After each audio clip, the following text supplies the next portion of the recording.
Vi skal spille The Suicide of Rachel Foster i dag.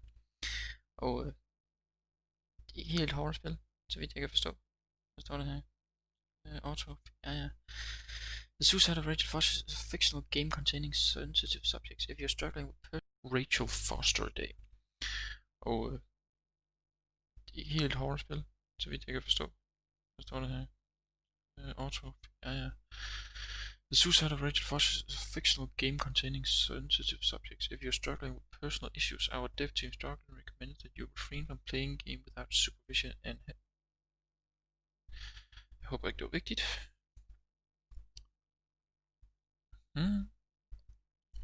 Nå, lad os prøve at se. Skal vi se, det ser rigtigt ud. Sådan der. Jeg hedder Bjørn Kjærgaard. Jeg skal spille The Suicide of Rachel Foster for jer.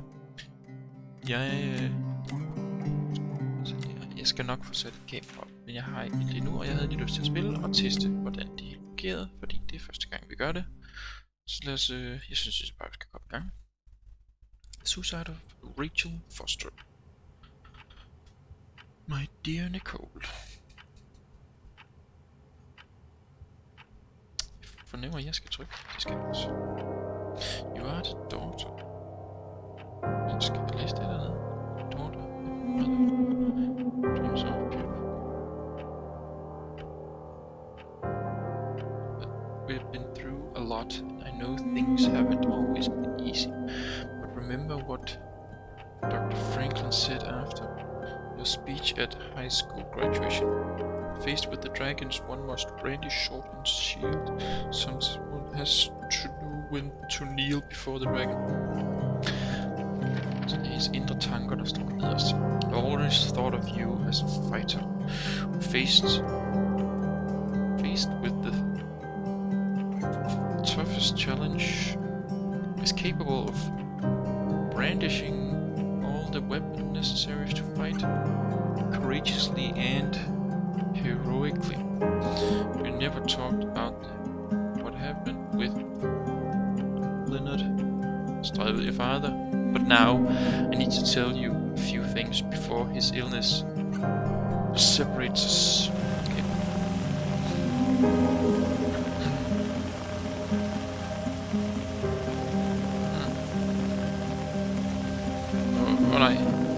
Nej, jeg vil gå ind i folk her. Skal jeg? Ja, fuck lige off. Jeg prøver at komme. Hey, fuck af. Fuck af. Super ubehøvlet person. Hvad er skrevet? The affairs your father had with that young woman a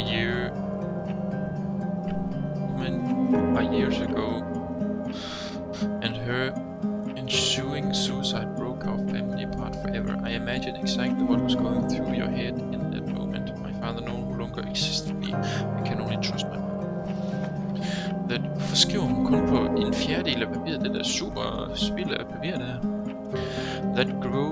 That your father had... Jeg synes det er dårligt. Jeg kan slet ikke læse det. Irreparable betrayed our trust, and that she had done the right thing by throwing herself off that cliff. I was there. I've always been there. When you dislocated your shoulder at the first game, when you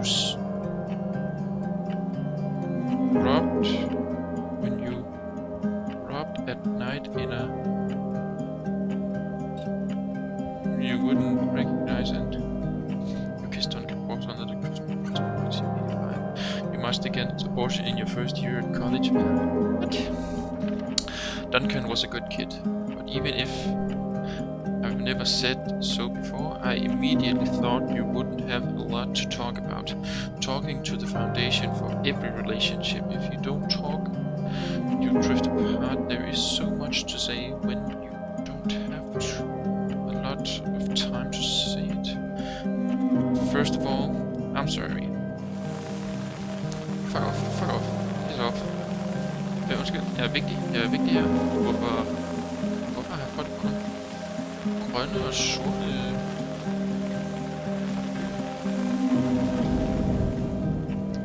I never thought rage was an emotion worth of a good question, but I used it. I used it to endure pain.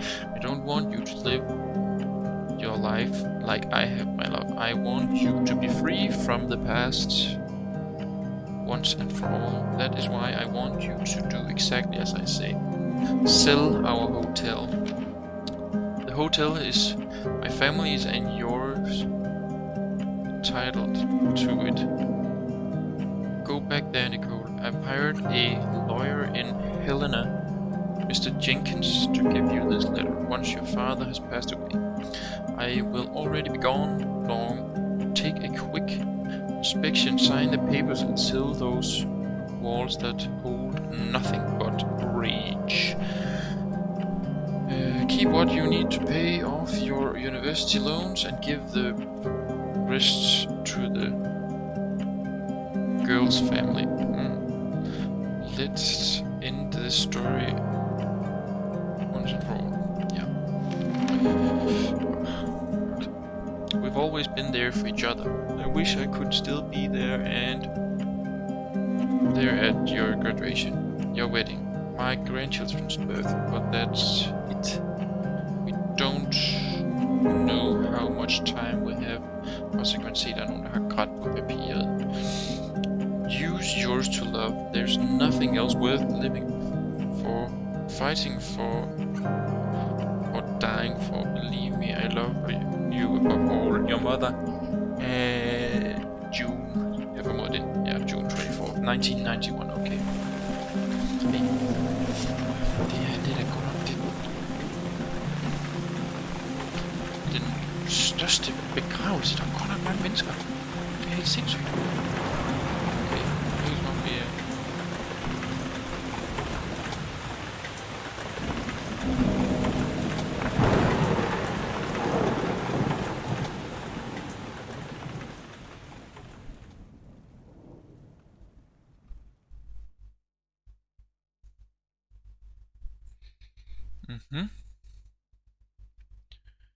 Godt nok. Lad os se.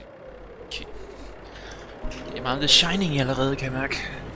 Det er også det, jeg forventer. Hvis I kan høre en stol knirker lidt, så bare ignorer det. The bad weather crossing Montana is amassing all the characteristics of an atypical storm. The bad turn is proving worse than expected, with above average winds and snowfall, especially forecast for Helena National Forest Natural Reserve.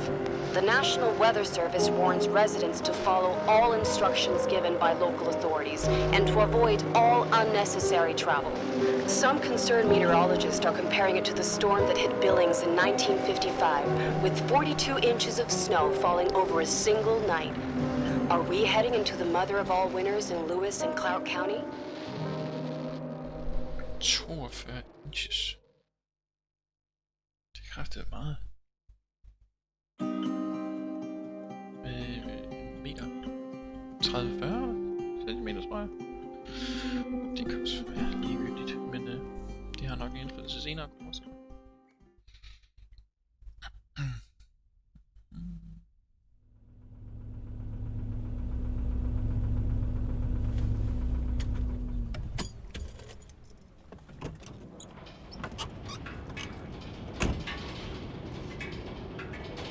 The smell. It's all I remember from the night we departed 10 years ago. Okay. Helvede. Det var så godt.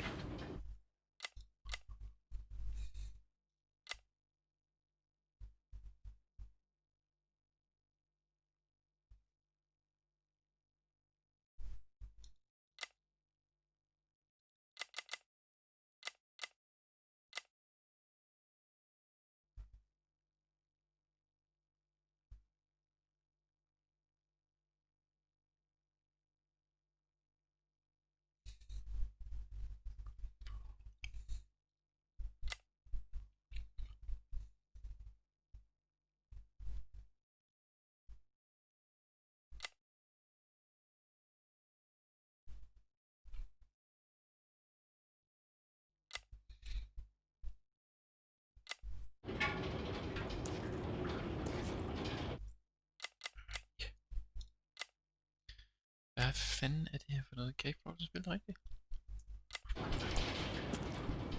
Nå, okay. Så det virker som om spillet er ikke lavet til, at du skal have en widescreen skærm, hvilket jeg har.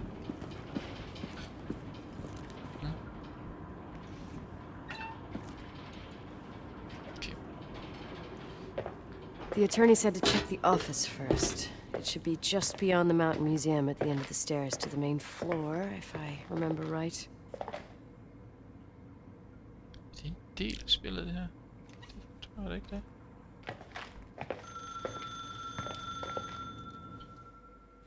Vi går op og kigger på kontoret.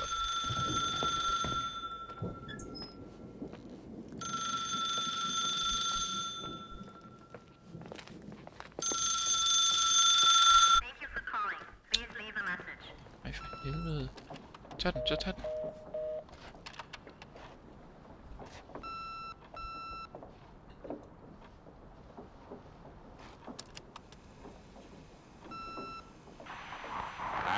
Emergency.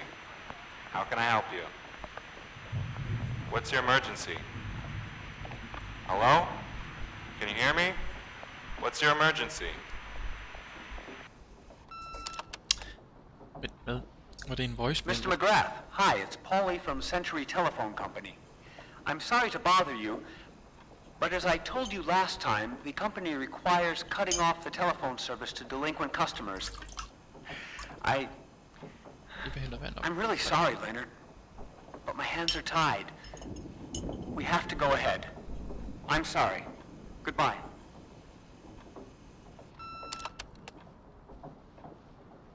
Yeah, Nicole, it's Jenkins, the attorney.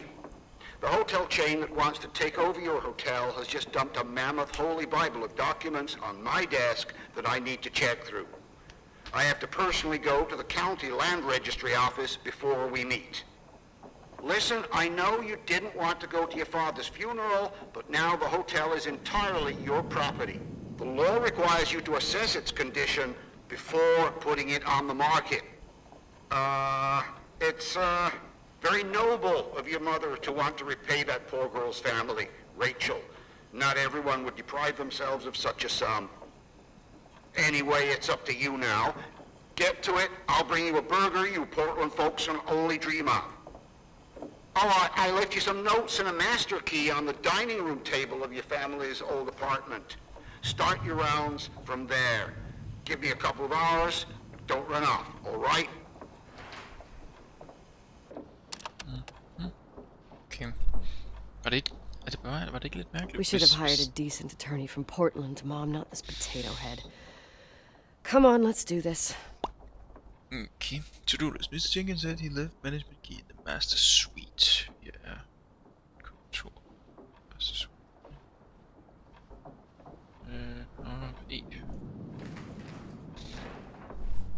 Så formoder vi er i 91. Museum. Master Overlook. Så skal jeg også lige sætte et der. Altså, hvis det her voice mail, altså det er folk, der har ringet til mig. Hvorfor kan jeg så høre sådan en politi opkald til emergency? Er det ikke noget mening? Ja. Ikke hyggeligt. Skitana. Okay, jeg skal lige se. Et eller andet. Er det vising, ikke? Det gør det.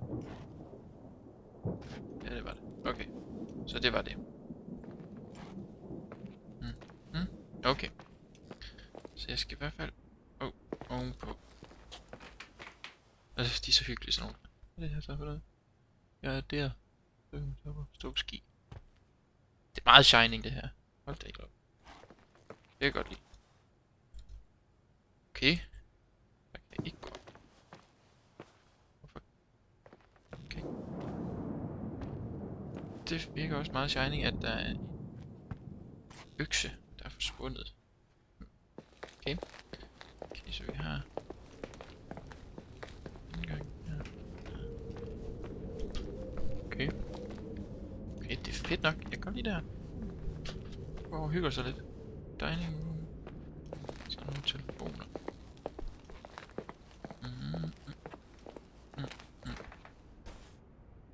Jeg vil godt slå. Det kan jeg så. Fedt. Nå, skal vi gå op og finde de breaking-regler.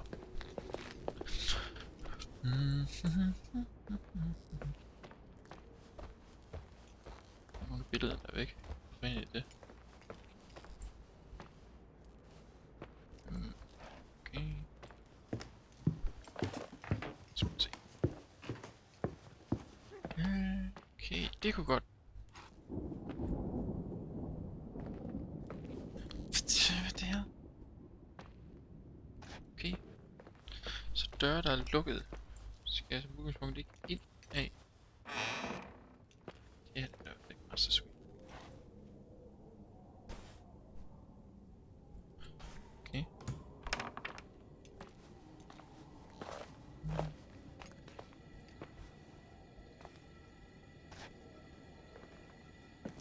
Okay. Det minder mig sygt meget om Shining, det her. Det kan være, der er nogle referencer et sted, jeg også kan finde. Okay, gulv skal faktisk godt være lidt. Sige. Kan der kommer en elevator med blod lige om lidt. Ved man det? Nå. Music World. Det er vist ikke med. Så er perfekt. Master Suite. Altså det er faren, han skal forestille at bo i morgen. Vi skal finde nogle nøgler her. Matches.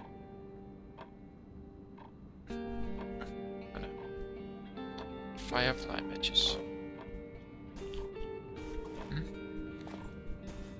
Calculations. Okay, ikke noget matematik. Bumpap. Det er ikke sådan et dumt sted at sætte en papkasse.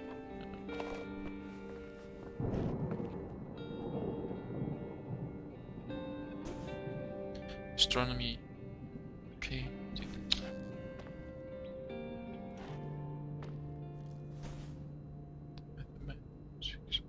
Okay. Den anden er gået helt mok heroppe. Astrologi. Nej, der er forskel på astronomi og astrologi, så vidt. Polaroid. Jeg hoppe? Nej, jeg kan ikke hoppe. Jeg kan kigge intenst.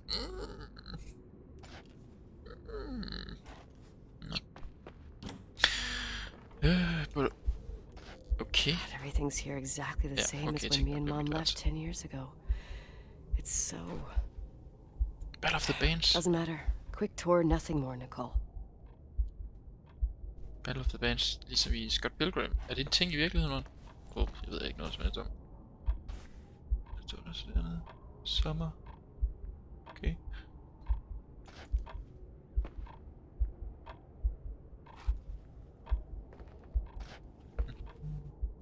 Oh. This is the manager's key my mom wouldn't give me when I was little. I'll need a master key for the guest rooms, though. Jeg skal ikke have den der, eller? Det ser bare ud til at være super. Power of Carnival. Hun har været glad for hockey og bjerge, men der er nok ikke så meget andet at lave heroppe. Bjergene. Måske. Vel. Nå. Okay, lad os se. Hvad har vi så ellers? Det er så arbejdsrum, eller hvad?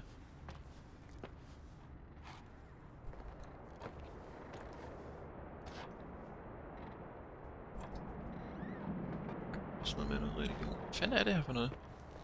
Who were you, Leonard? Han var helt klart obsessed.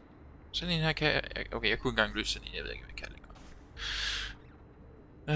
Han er helt klart obsessed med ting, sagde jeg også. Hvad har noget med rummet at gøre? Hvad er det her for noget? Der er Rachel. Hvem er Rachel? Er det måske en pige? Rachel says she feels... Nå, okay, altså sådan så vidt jeg har kunne forstå det indtil videre, så har faren jo så været sammen med en... Altså været moren utro med en ung pige. Det må være Rachel, tænker jeg. Og Rachel, ligesom titlen lyder, har slået sig selv ihjel. Og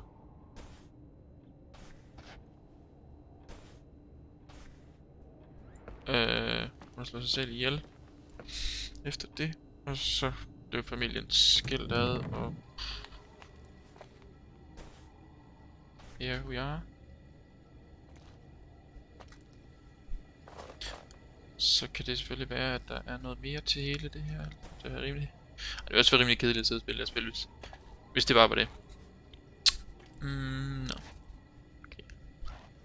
Det virker ikke som om der er mere jeg skal her, eller hvad? Use that weird phone thing.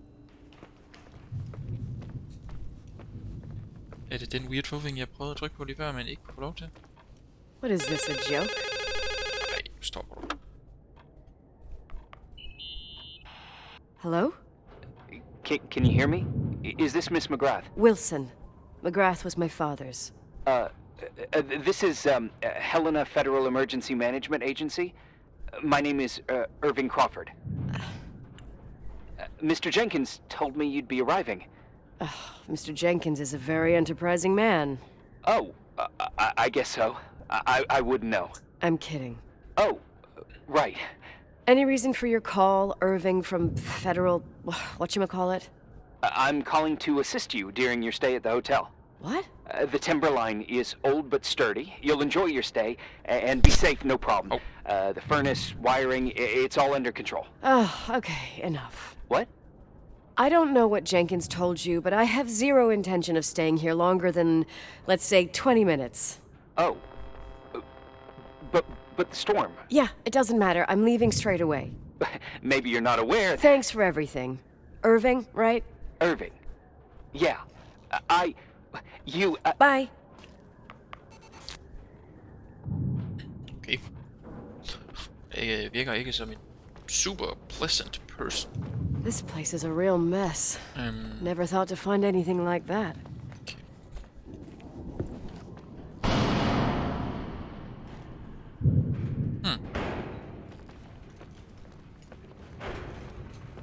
Det siger sådan. Okay.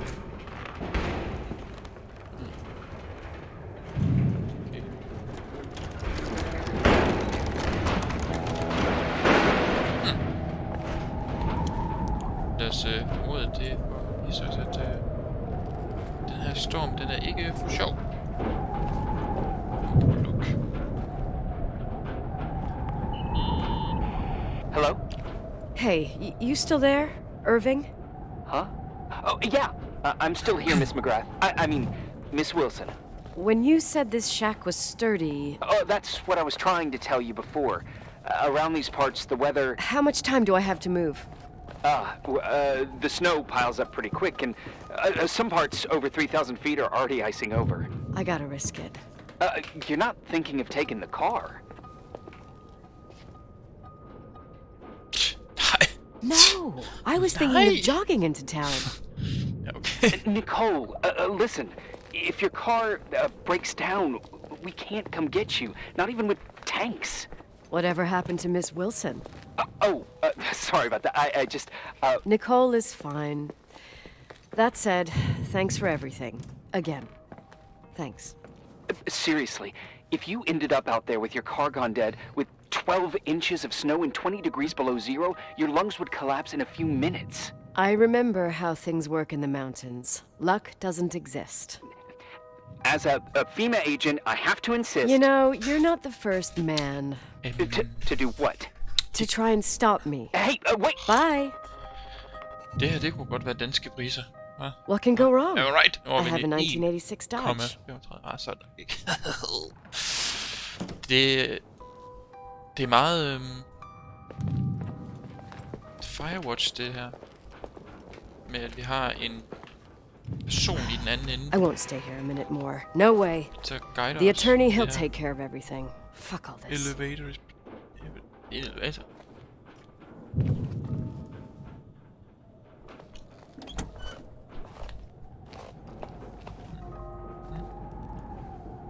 Okay.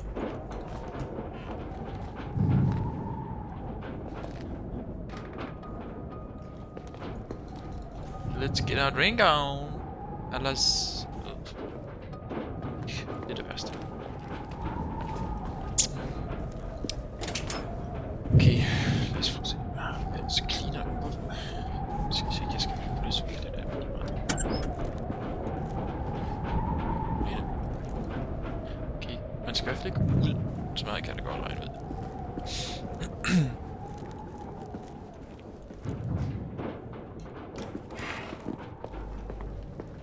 Så hvad står der? Take back the car and get away from here before the storm arrives. Okay.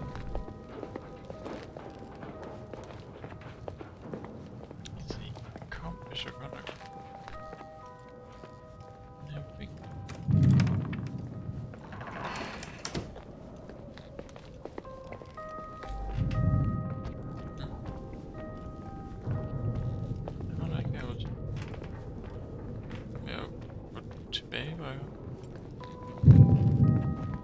Tidligere.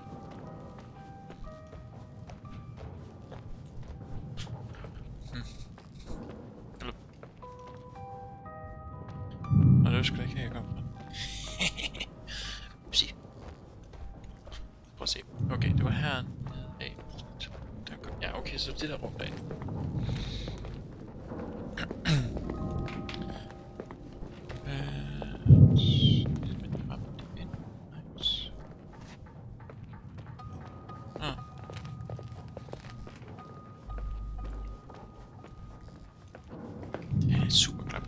Jeg kan mærke, det bliver ikke godt.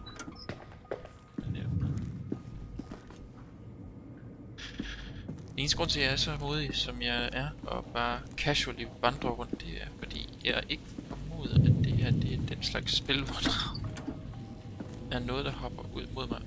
For der er flere kældre. Det er klamt, det her. Hvad er vi nu på vej hen?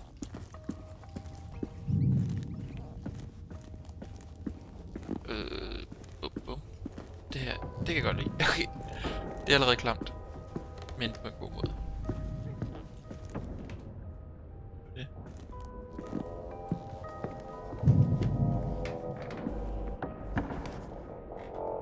Kirke. Det var nok ikke det rigtige sted at gå hen, kan man sige. Det vil nogen nok argumentere, at det ikke var, i og med, at jeg nu bare skal gå tilbage. Der er ikke noget, jeg lige kan se. Okay, så det må have været folk, der har været ude og stå på ski. De kom hjem eller om morgenen, inden de skal afsted lige i kirke. Gode gamle dage, hvor man gik i kirke. Ikke ligesom i dag. Hvor vi... Jeg går ikke i kirke. Det vil jeg gerne starte med at indrømme, at det gider simpelthen ikke, altså, så det var hellere til at spille. Altså... Okay. Laundry. Jeg kan godt mærke, nu explorer jeg mere bare end følger plottet. Til den her storm kan jeg godt mærke, at jeg ender nok i sidste ende med at skulle lige have ligegyldigt været.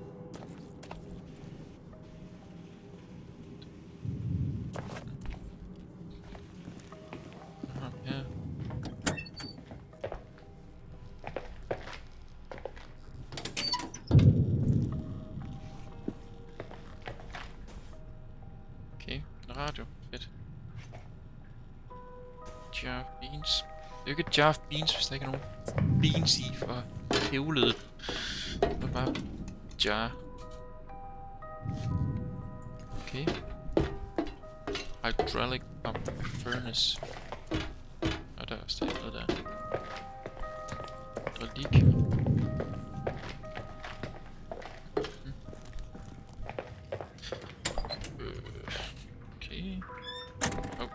Check in. Spoiler room. Åh, du er der. Okay. Ja. Så jeg skal herned. Du her kom.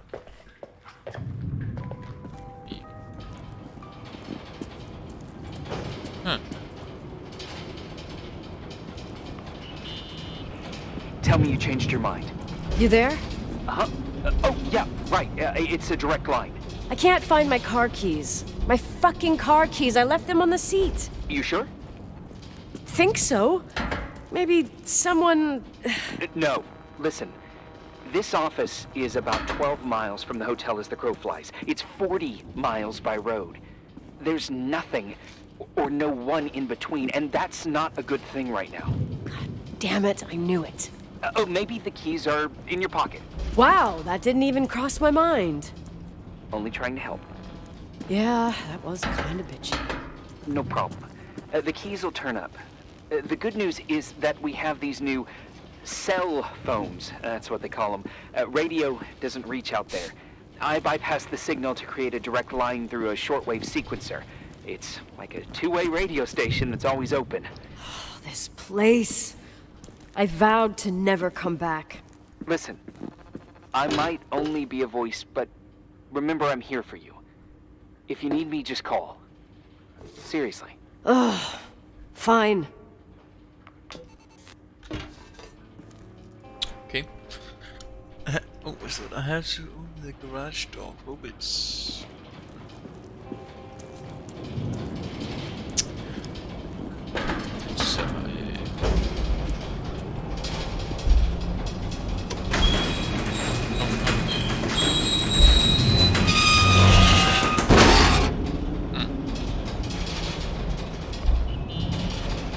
Talk to me. I can't open the garage door. It's a conspiracy, damn it. This stuff freezes up with the cold. I have to get out of here. I'm not sure you get it. Look, I left this place 10 years ago. I had no idea I would have to come back here, let alone stay a night. Nicole, I know your story. Everyone in the valley knows it. Your father, Rachel. I haven't heard that name since I left. I didn't want to be out of line. Don't mention the past. Okay. Okay. Så vi ved ikke lige nu. Okay. Ja. Ja, okay. Hvor fanden skal jeg så hen? Nu må jeg åbne. Hey, found anything useful? No. No keys. No garage door. I can't get out of here without freezing. Christ. It's probably only for a night. The conditions might get better tomorrow.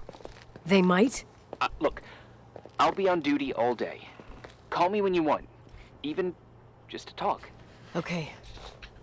Oh. Thanks, Irving. Just doing my job. Nicole? Yeah. If I may, What? I'd like to give you some advice. If it comes with the job. You're safe up there. Just relax. It'll be fine. Okay. Later. I can't believe it. I'm stuck. Shit. Det var knæver. Sådan.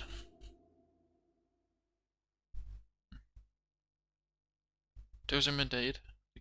Ja. Okay, vi er herinde igen. Og vi har stadigvæk ikke nogen ting at gøre på to-do-listen. Hello? You still there? Is that a joke? Yeah. Well, you're improving. What's up? Simpelthen så Oh, nothing. I mean, just wanted to say, you got everything you need to have a smooth night. But you should take a look at the main power system. You know, no one's been up there since... Leonard's death. 5 days might not seem like much, but the timberline has an age. I don't know. When I lived here, I was only a kid. har jeg ikke sat visning på. Det. I can barely find the bathroom. Well, that's a good start. Like, at least I won't wet myself? No, I didn't mean... Don't blush, kid. I was just kidding. Oh, I just... I'll call if I need you.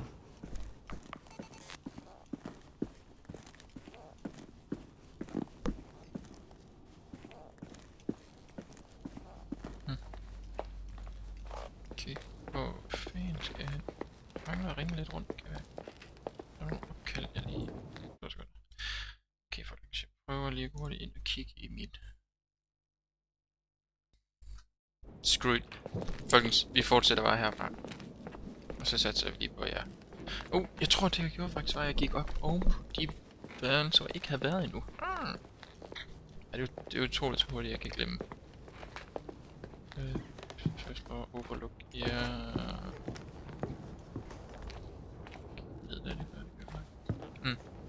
Det ligner meget, der skulle forestille at være en dør her. Staff only storage. Irving, it's me again, obviously. I could really use a shower. Sure. You'll just need to turn on the furnace for the hot water. Oh, my mom never wanted me to go down there, but I loved that place. Full of little spiders. A real country bumpkin. I was a pest. Now, I think I even forgot how to get there. I forgot almost everything about this hotel. Funny, right? Så det er godt, jeg kan huske det. People forget what hurts, I think. Never enough, Irving. Never enough. Yeah. Okay. Well, furnaces are always in the basement. You won't have trouble finding it. Is there something else I should know, like, to survive? Well, don't expect a 5-star menu. Oh, Mærkeligt, really? døren går sådan der. You could survive for months with what's in the pantry. Let me guess. Canned beans, right? Bean soup, baked beans, potatoes and beans, bean broth. Starving suddenly seems like an acceptable option. Synes jeg lige, hun er lidt tudefis. Se det her. Skal vi se. Ja, kan jeg trykke på den nu så? Først lov at se. What? Irving, Are you at the furnace? he's waiting for me.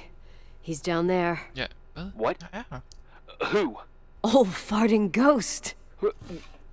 Wait, what did you say? Old farting...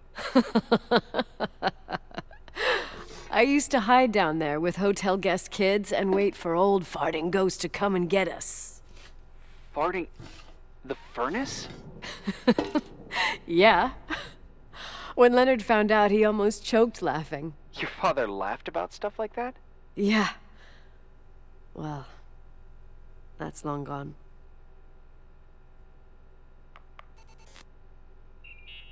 Press the button. How's it going?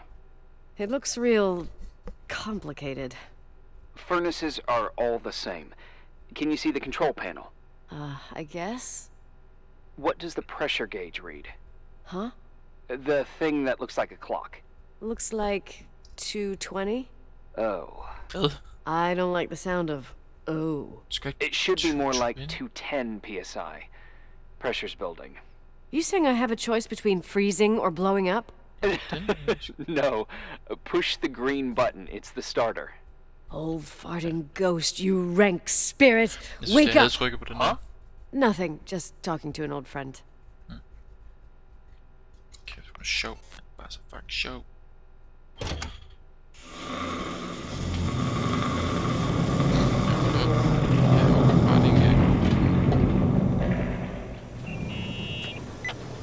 And here he is, in tip-top shape, I'd say. You were right. The furnace is haunted. Now you've got hot water. You have no idea how grateful I am. Just doing my job. Det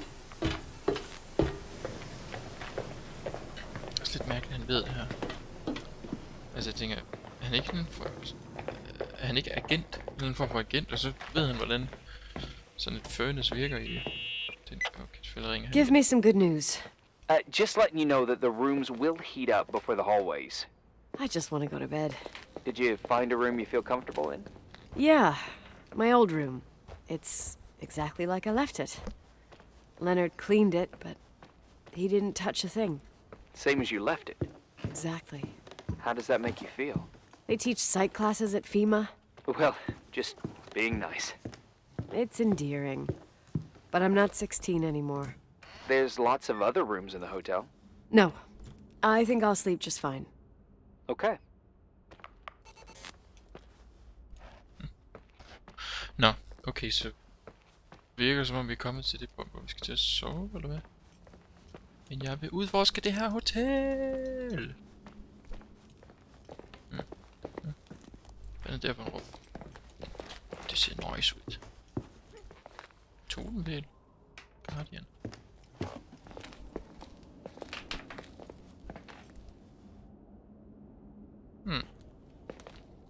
Der er noget indianer shizzle going around here. Det kan jeg mærke.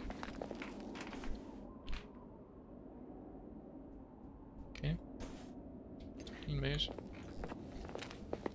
Ja. Der er helt klart noget. Indianer noget. Jeg ved om det kommer i spil. Så det er blevet lagt ud. 2. Er der 237, man? Jeg tror ikke, der er. Det var sindssygt. Det gad jeg godt. 14. Gå nedad. Lige nu føles det ikke så shining, vil jeg sige. Hold op, hvad det knirker. Spændende det er på et sted. Det er sådan en fine væg. 114. Hvor er vi henne? Storage. Staff. Igen, det virker super meget som om der er en dør lige der. Hi, I left the dynamo flashlight. You will have to work with it to make some light. Aha, Ben. Det er sådan en, man skal køre rundt på, eller hvad? Hvad er det? Så giver mig den der. Kan jeg ikke tage den før? Ikke nu, jeg skal have lov til at have den. Lyset skal sikkert gå ned til en stigning, jeg kan få lov. Nå, så ved jeg da i hvert fald, at det eksisterer.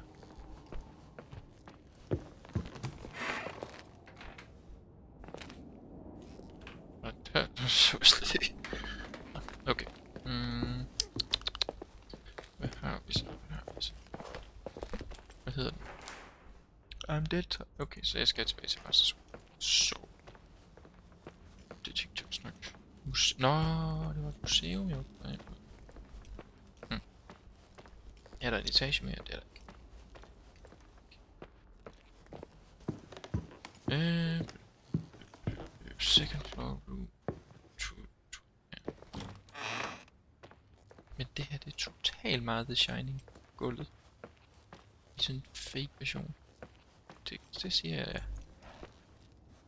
Staff quarters.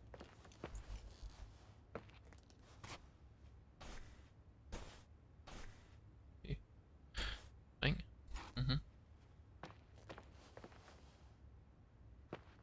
Broken. Ej, hvor jeg vandrer. Nu er jeg tilbage ved det der sted.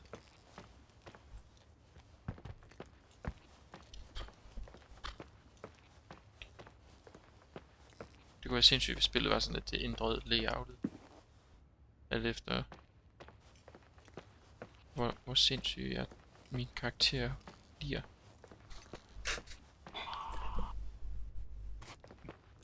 Hvad er det? Var der ikke noget, der sagde? Hvad?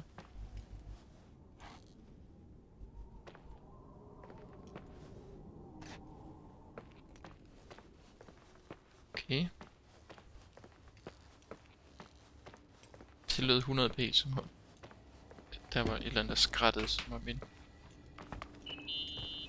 Ja. Irving Crawford, FEMA. Hey, Hey! listen, I just wanted to say, if I came across as obnoxious, No problemo. I get it. it almost feels like I'm getting used to being here again. Whatever. Forget it, I'm beat, and I'm rambling. No. From the rumors that went around the valley about when you left the hotel, and all that rush, well... Right, I forgot. The Wilsonian mythology. Sorta. Now I'm just gonna chill in my room with the posters of my favorite bands, playing my old bass, totally unplugged. You play the bass? I suck. I wanted to thank you. Knowing that I'm not alone here is a huge deal. Yeah, well, thank you for, listening and not freezing to death in your car. So I owe you my life then. Wow. It's just... Your job. I know. Night. Night.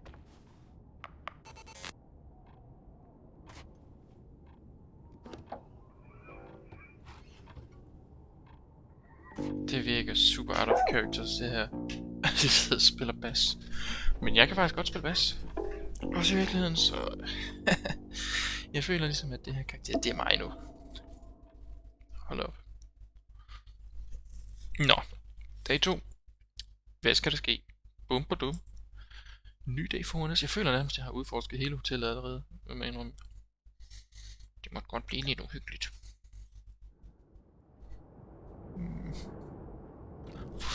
Hvorfor vågner jeg op sådan nogle steder? Det er så irriterende. To do. Jeg har ikke noget. Okay, ja. Morning. Good morning, Nicole. Er han også lige vågnet? Getting any sleep? Yes, like a I rock. slept like a Jeg rock. vågnet her, kan man sige. I forgot my bed was so comfy. So, any news? What? Is the situation on the roads any better? Just, give me a sec to get it together. Maybe I need some coffee. I didn't get any shut-eye last night, and... Wait, you didn't sleep? Like, at all? I thought you might need something, and... But you didn't go home? Because of me? I'm a Sagde workaholic. han ikke, han havde aftenvagt? Ja, nu skal ikke give mig mulighed So, for at sige ingenting. meteorologists are predicting a peak real soon, probably tonight. You can't move, not just yet. In theory, what do you want to do?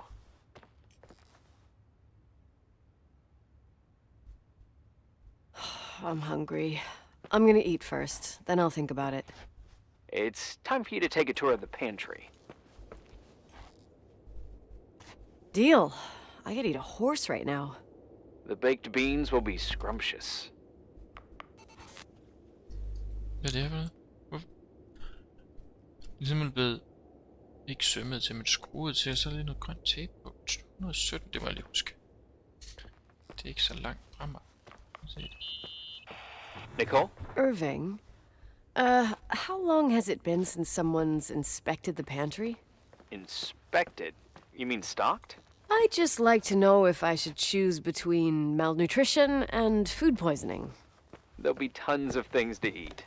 Hvorfor ved han så meget Oh, om det her definitely hotel? no Har mice jeg or misset roaches. noget? Pretty sure about that.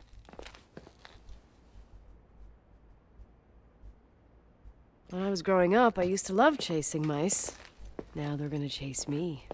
You'll see. There's nothing to worry about. For a while, I hid an ant farm in the closet. I think Leonard suggested it. One morning, my bed was swarming with ants. You must have freaked out. My mother did. The ant farm ended up straight in the trash. Your career as an entomologist nipped in the bud.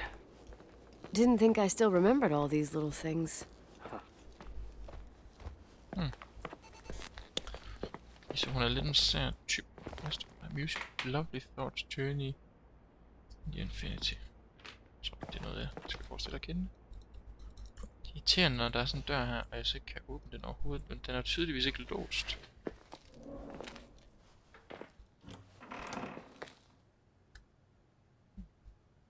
Det er et mærkeligt rum. Det var sgu da ikke derinde.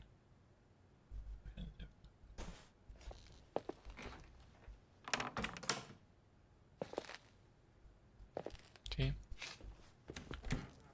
Det er simpelthen mærkeligt, de her døre. Sådan. Ja, nej. Okay. Var det det? Nej. Fordi der var en dør der. Står der restroom, fireplace, first floor. Og sådan, det er sådan lidt klaustrofobisk fornemmelse, man får, når man går igennem de her smalle gange. Hvad har vi her? Der har jeg simpelthen gået allerede. Eller hvad? Men's room.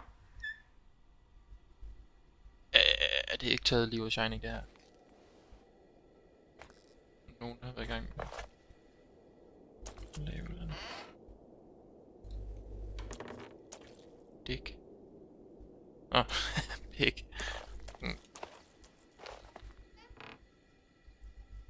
Pik, det er det. Det må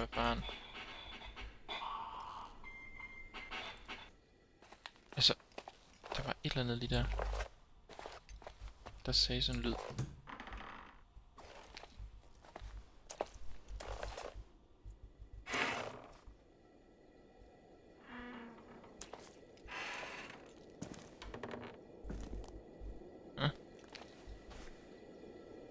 Okay.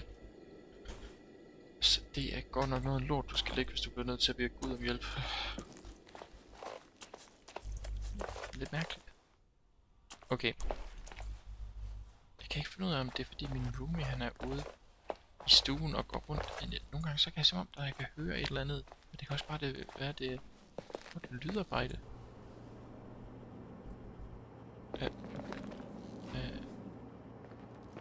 er dem, der har lavet det? Nå, det her, ja. Okay, nu er jeg med. Fanden. Games room. Fedt. Hvis det virkede. Det gør... Det er for et fuldstændig ligegyldigt rum nu.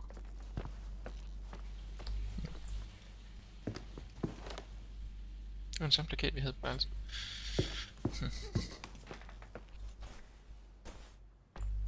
Pantry.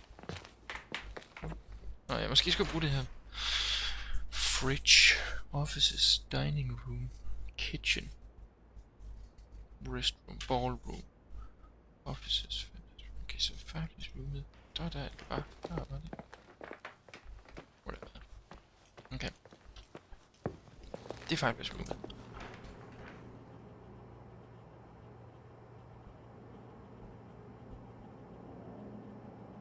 Okay. Altså okay, jeg tror godt jeg forstår. Men det der, det skal forestille. Okay. Så jeg skal gå til venstre hernede. Men her har jeg det gået. Der gik jeg så åbenbart det helt banen. Gik jeg derind i stedet. Og ned. Ja, det er klart. Okay.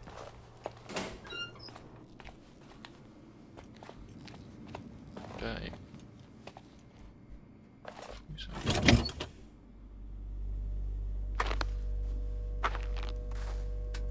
Vi lukkede hende gå over. Og hvad har vi herude? Lad os se. Hvad er det? Og det er hans kontor. Okay, så han kan gå direkte ind i køkkenet.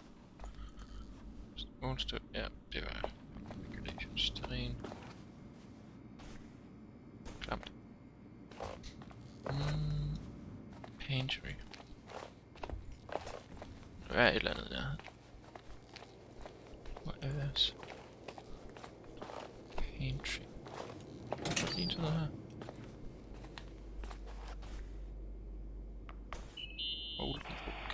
Okay. There's some food, but it looks moldy. Weird.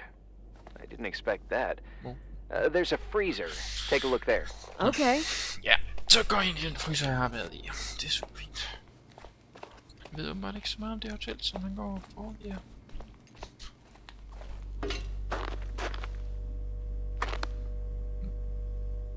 Okay. Jeg har noget. Mock old lunch.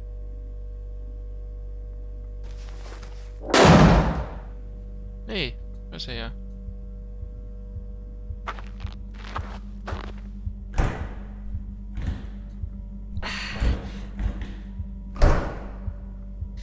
Hey, you kidding? Okay,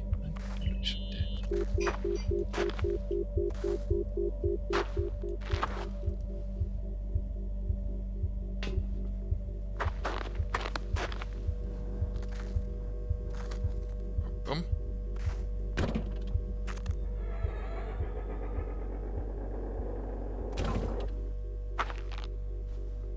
Hvad er det? Siger sådan.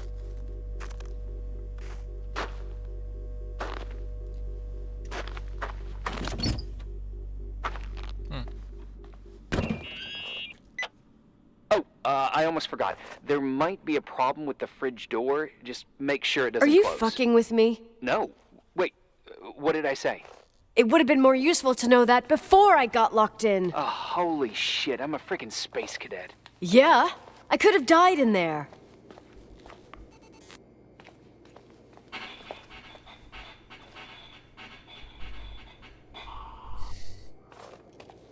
Der er et eller andet, der lyder sådan. Okay, der er noget super weird. Jeg må microwave abuse fotografi. Ja, hvor den. De der.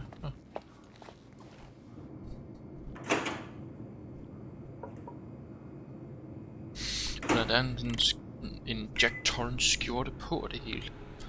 Det er meget shiny. I love it.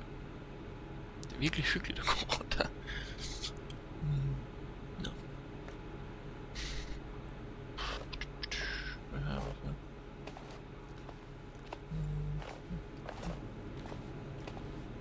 så? Knife safety. Select the right knife for the task. Keep blade sharp at hand. Jeg er sådan en type, der bare smider den ned i opvaskemaskinen. Så vil jeg hellere købe nogle nye knive i stedet, jeg skal stå og ryste dem op i hånden. Like og subscribe, hvis du er også en af de typer. Nej, lad være med at gøre det. Det er lige meget. Like, subscribe. Fordi du synes, det er sjovt. Fordi du hygger. Jeg tror, min roomie han gik. Nu kan jeg rigtig look lidt crazy out. Mock o lunch. Det var hurtigt. Det er stadig selvfølgelig. Uh-huh. Sorry to interrupt your continental breakfast. I got a hold of Mr. Jenkins, the attorney.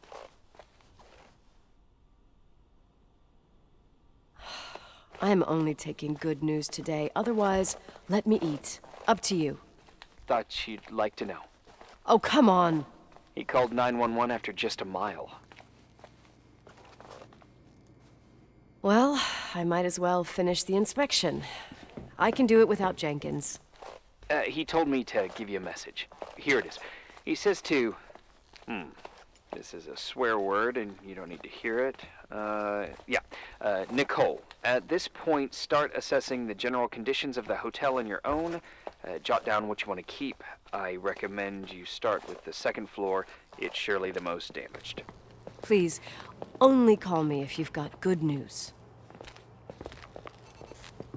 Jeg vil gerne have, hun er lidt mere awesome karakter, og ikke sige sådan noget poop der. Hvorfor skal vi have muligheden for at græde? Det skal vi ikke, vi siger. Nu tager vi det som en kvinde. Irving suggests to inspect the second floor first. Ja, det gør han vel. Nå. Min proaktiv karakter. Det er sådan, det er. Vi skal ud, vinde tingene, opleve det. Så ikke second floor. Second floor. Okay. Jeg burde snart være muligt til. Okay, vi prøver lige at gå den her vej. Der ser det så fucking klamt ud over det hele. Hvad er det for noget? Så ring. There's some serious water stains on the second floor. That floor is pretty run down. There's some windows missing and water damage, too. Yeah.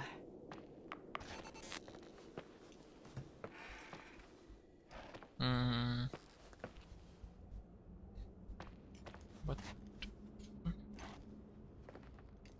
Hvad er det sådan? Er det nybygget? Hvad sker der? Here I am. What's up? The hallway on the second floor is cut off. The door to the west wing is locked. Your father started renovations, but he didn't get the bank loan and had to stop. Leonard's attic is at the end of the hallway. His man cave. Does that mean something to you? I tried so hard to forget about that room for years. Anyway, the west wing is pretty run down after all this time with no windows. Hello? Are you there? Yeah. You always have an answer to everything. What do you mean? Tell me something. What are you hiding from me? I don't understand, Nicole. You know how to turn on the furnace. You know where to find food, and that the fridge door is busted. You know my family's story and the hotels. It's up to FEMA to deliver the supplies to isolated places like the Timberline. I've been up there with the truck every month since I've been on duty. Hvad fanden er FEMA så? Is something wrong? Det er ikke et eller andet agency. How should I have known that, huh? I don't know. I don't know what you know and what you don't Federal know. Emergency What Management difference does it Agency. make? Okay, nå, det er det None. der. I... Så det er det, han render og laver. I'm sorry if I Så upset det, you. No one can så upset giver me. det måske bedre mening. I better keep doing the inspection.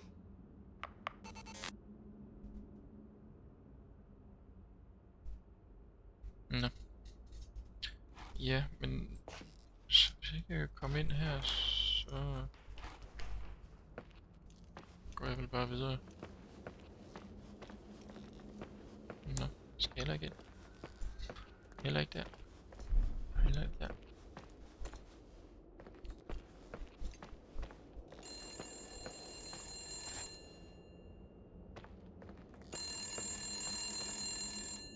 Er det her?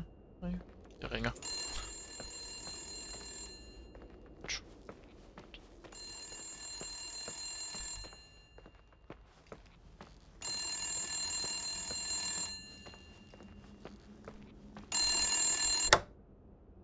Yeah. Hello? Who is this?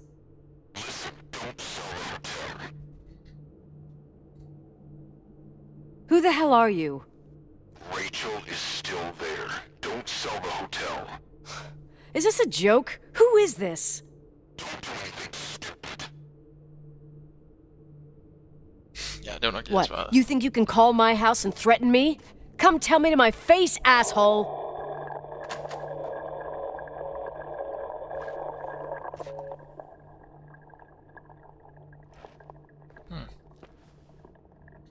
I am here. Don't sell the hotel. Fuck off.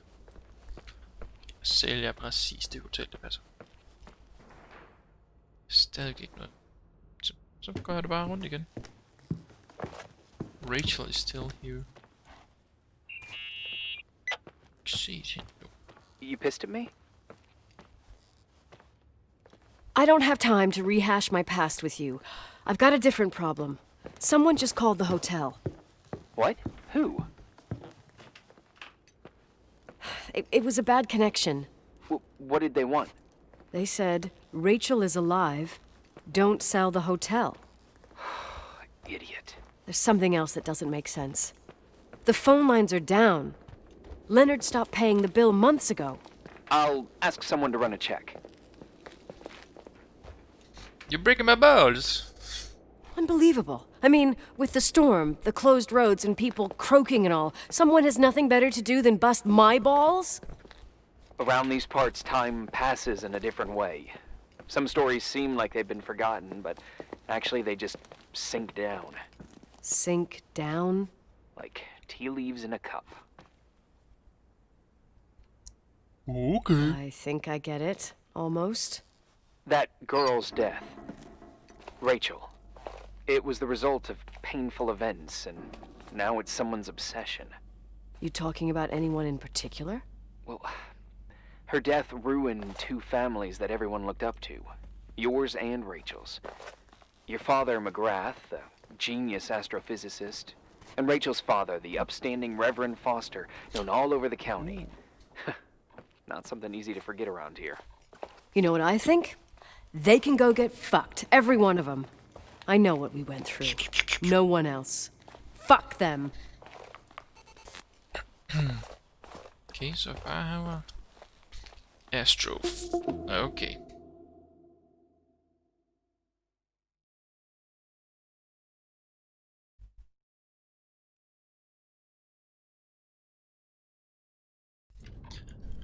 Alright, dag 3. Dagene går hurtigt. Nå, han ringer allerede Hey, igen. cutie pie. What? Daddy? Nicole, it's Irving. Oh. Sorry. Okay. I must have fallen asleep. I haven't slept like that since I was a kid. You had a tough day yesterday. I think I had a dream. About? Leonard, maybe. Okay, I need you to pay attention though. Should I worry? The storm brought down some power lines. There are blackouts all over. Oh, I wonder why that doesn't surprise me. The electricity generator could go bust. I don't like the idea of you up there on your own in the dark. We need to do something. My electrical know-how is slightly limited. It's okay. I can guide you to the emergency generator. If we activate it, you'll be self-sufficient. Too easy. Where's the hitch? There are 2 ways of getting to the circuit breaker. Straight through the garage's side door, or from the floor you're on. But... The garage side door is stuck. You'll have to pass through the crawl space along the entire building and climb down from your floor. Han If ved the power goes out, fandme meget om you'll be det her. completely in the dark. all Som er et right. hotel. What do I have to do? Check the closet in your father's apartment and see if he left anything you can use for lighting. Oh, Men jeg on ved jo my allerede, way. hvor der er i det dør. Nå, det var ikke det her.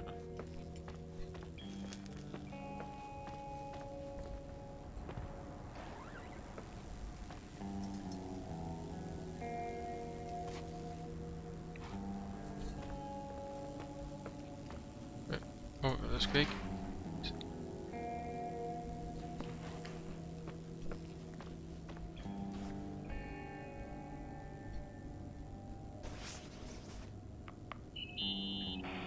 Any news? I found a Polaroid. Family photo? Anything important? No, I mean a camera. Looks like it works.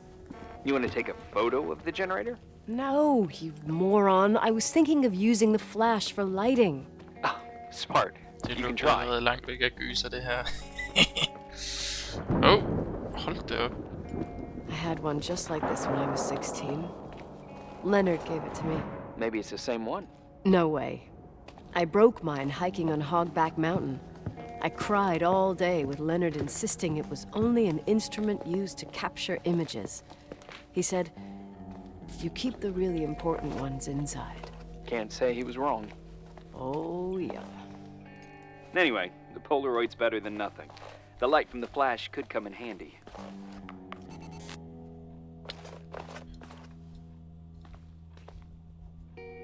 Altså, er det meningen, det skal være så mørkt lige nu, jeg ikke kan se noget? Fordi det kan jeg godt. Sådan. Press 2 to equip. Åh.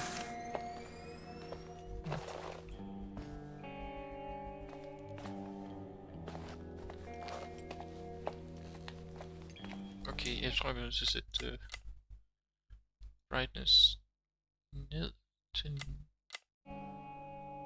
Okay, det er måske lige... Jeg prøver lige at sætte den på 40. Ja, jeg har sådan noget, hvad den skal være på. Så der. Ja, det er stadigvæk meget lyst. Hvor fanden var det nu, jeg fandt det?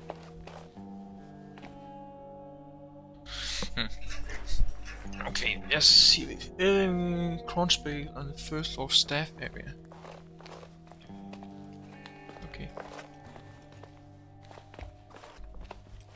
Okay, jeg tror det. Så kommer jeg ind i fireplace. Ja. Men nu har jeg gjort det mørkere, og nu ved jeg ikke, om vi kan se noget. Fordi jeg føler stadigvæk godt, at jeg kan se en lille bit. Det er lidt ligegyldigt. Polaroid, men det gør det. Det betyder noget senere.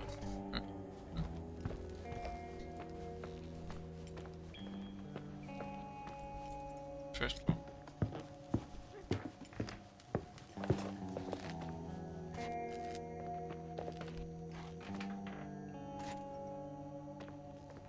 Must.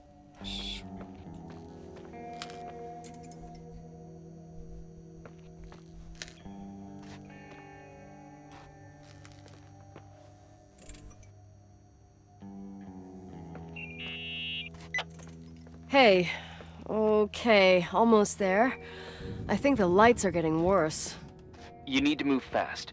On the same floor of your apartment, in the staff area, there's a small storeroom. Your father asked us several times to fix the lock. Fingers crossed, it's still broken. That's where the access to the crawl space is. The crawl space. I'd totally forgotten that. Remember where to go? No, but I do remember the panels were really hard to open. I wasn't allowed to go in there. What happens when I get to the closet? You'll have to go down to the breaker box and switch it on. All right. Doesn't sound like rocket science. Hurry up, please. You suck at reassuring people.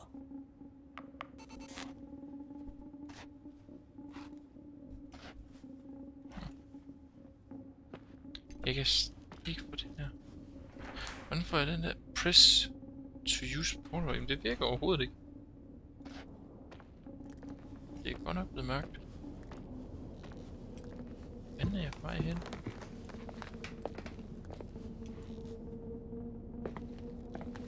Til der Indian Museum. Hvad er det her? Oh, flashlight. Yeah boy. Det var den jeg ville have.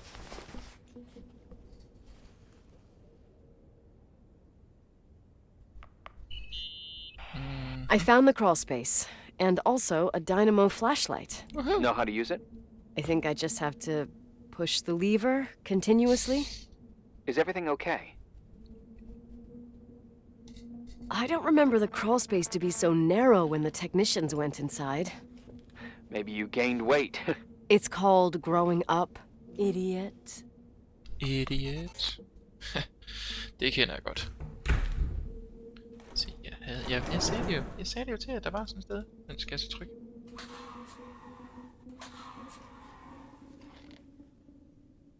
Okay. Oh.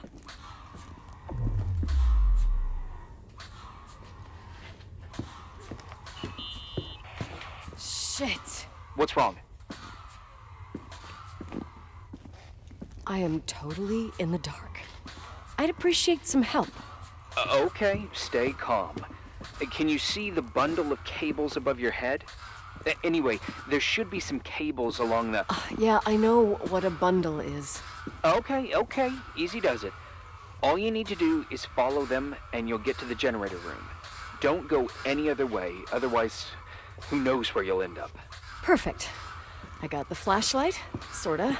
I got my breadcrumb trail, more like my cable trail, whatever. I can do it. All right, yeah, easy. Does it?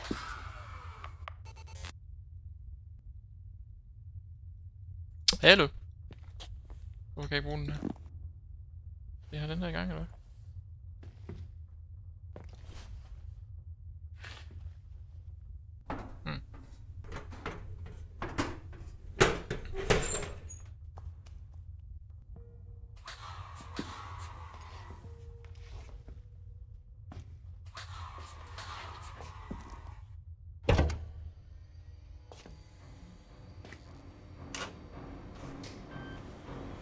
Made in Germany. Beastler. It's the very best lever ever.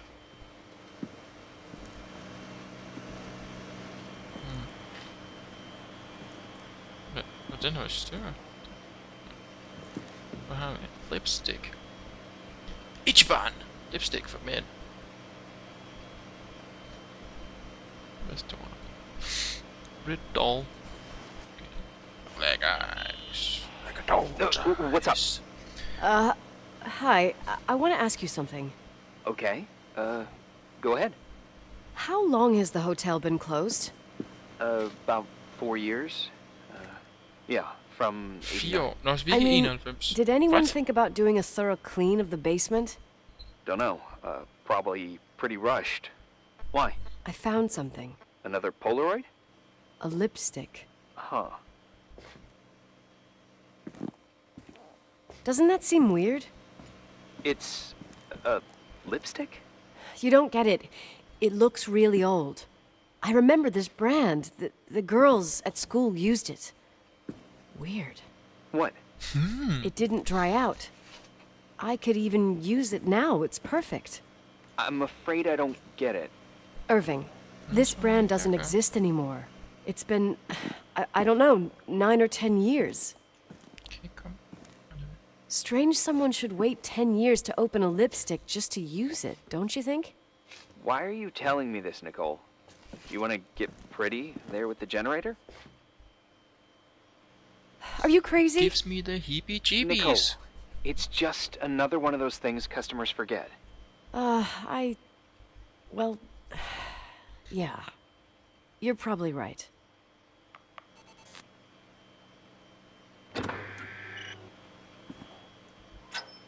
Okay, det var lidt mærkeligt, hvorfor det bare åbnede sådan der.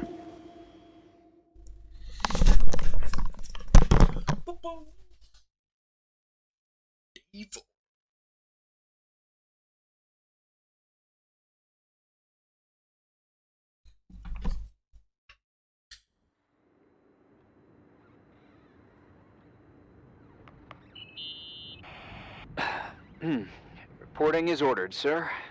You awake?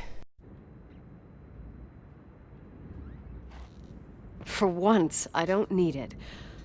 I gotta talk to you about something. Okay.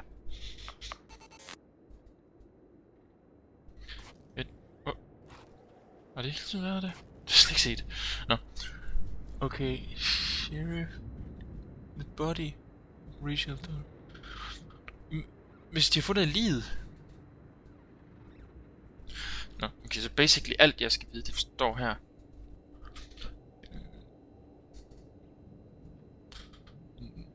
Wisher Ridge looks like suicide. It's shocking the entire building. Okay, altså.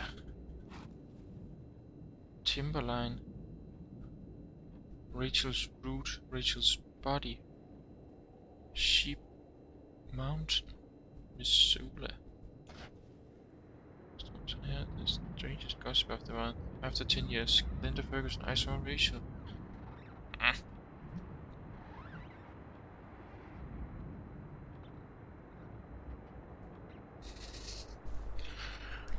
Okay, altså, så hun var 19. Ish. Og så er der en, der har set. Så Rachel, hun har været cirka 19, hvis det var 10 år siden.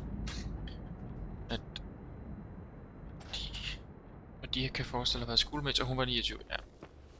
Fint. Oh. You want you. Ja, hun har godt nok været noget af en space nerd. Hvad er vores mission? Something's not right in Rachel's story. I have to investigate the clues in Leonard's room and get... And shed light. Rachel's story. Hun har da ikke sagt noget. Often called Rachel is still alive. December 23rd. Ja, december. Nu? Er det jul?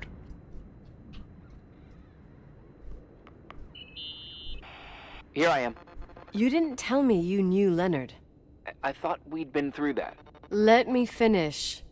I spent the night going through his stuff, and I want to know what you think. About what? You obviously know more about this place than I do. About what went on here, since I left at least. 16. What do you mean, you went through his stuff? What are you looking for? Someone calls me and says Rachel is alive. Then a lipstick appears out of nowhere. It feels like something weird's going on. Rachel is dead. That's what everyone says. But maybe the story deserves a second pass. There are too many gray areas. Look, the storm is dying down. You'll be able to leave soon and go back to your life. And you can forget about the whole thing, like you did 10 years ago. What do you care about this old business? It's not worth losing sleep over just to play detective. Jeg gider ikke sige sådan Sherlock Holmes shit der. I'm not busy at the moment. I want to follow my instinct. I haven't done it in so long, and it feels like things don't add up here. Okay, let me hear what you're thinking. If there's one thing Leonard taught me, it's that you gotta listen to what's buzzing in your head. First, it might just be a confusing noise, but if you connect the dots, then it starts making sense. And right now, I've got a beehive in my head. All right, let's go hunt some bees then. Okay. French story. The 29-year-old girl from Great Falls claims... Ja, okay. Hun så hende. Og så flygtede Rachel.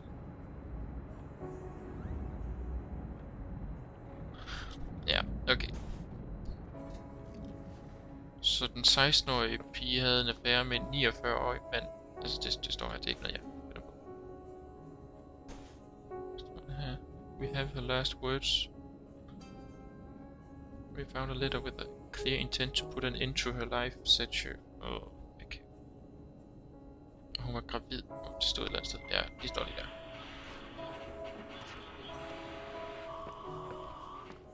Det er som om, der er nogen, der prøver at gå på internettet.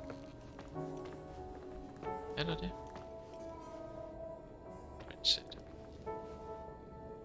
Det er lidt klamt.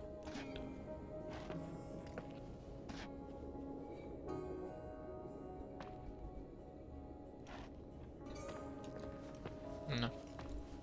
Er det stadigvæk bare det? Okay. Men der er mere. Flere blues.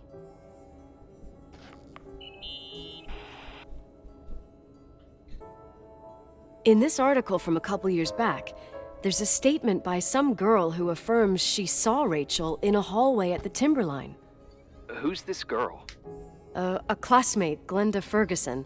I tore out the page. I think the magazine was MT Woman. Nå, det er os, der har gjort det her, It's eller a hvad? gossip magazine. They would sell their mother, even their cousins and nephews, just for a bunch of new readers. Hvor har jeg lige tænkt på? But she was a classmate. She couldn't have been wrong. Rachel fell 90 feet into a void. She can't be alive. I thought I was the skeptical one here.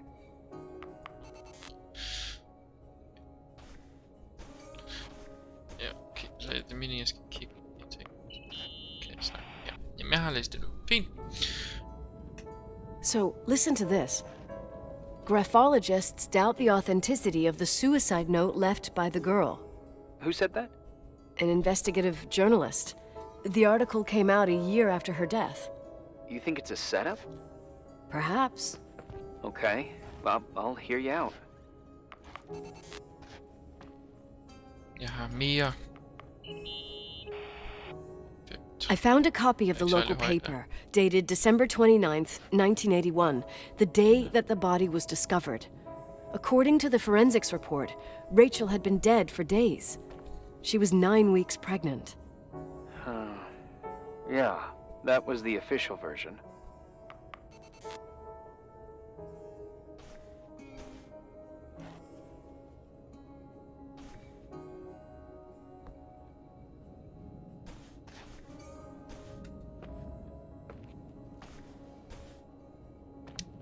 Ja, okay, fint. Jamen, nu har jeg vel også.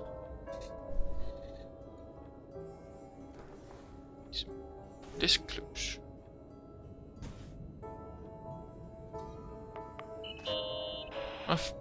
Okay, der er også lagt noget her. Pastor Foster. You know, I can't stop thinking about Rachel's father. Reverend Foster. He was a very strict man.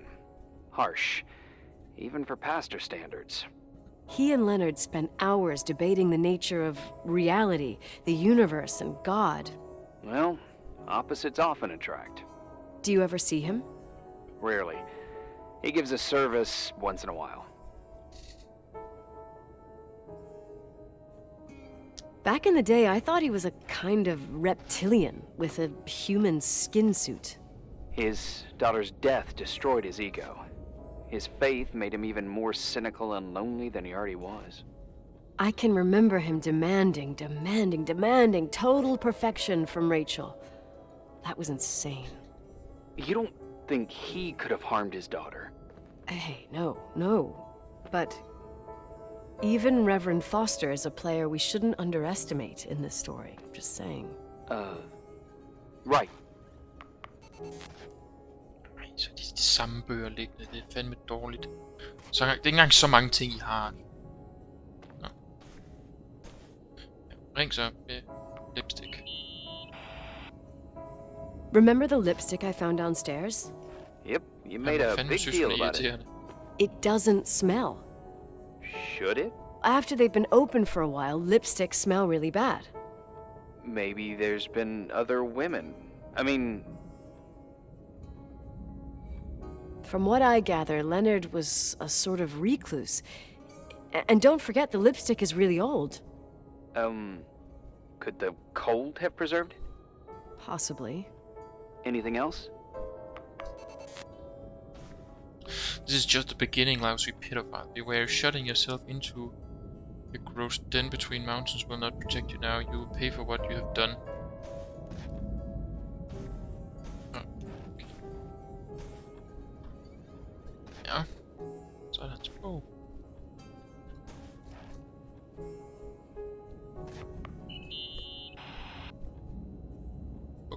Hey, I found a book in Leonard's things. It's a collection of poetry, but it's got notes written in it. Did your father write them? What do they say? Dates, notes, thoughts. Listen to this. Today I saw Rachel. Or Rachel is sad. Or Rachel says she feels alone. He kept a diary about her. But the book was printed 8 years after Rachel's death. Do you mean it's like he was talking with Rachel after she died? As if he saw her. Well, I mean, there must be an explanation. Of course, there's an explanation for everything, and we've got to find it. Okay, I'd say that's enough. Yeah, that's enough for tonight. Today, or what the hell time is it? You think there's a lot to dig up in this old story? Maybe, maybe not. Until I know exactly what happened. Any objections? You don't need my approval. Good job. You're getting the hang of it. But sometimes it's better to leave the Ej, skeletons så in den the samme. closet. Ej, for helvede. Once they come out, you never know what they'll have to say. It's a risk I already considered. I can handle it. Hard-headed like your father. Trust me, at least on this one thing. Go to bed. You need it. Agent Crawford, this bit of advice. I'll follow it to the T.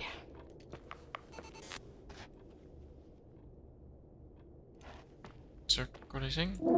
Ja.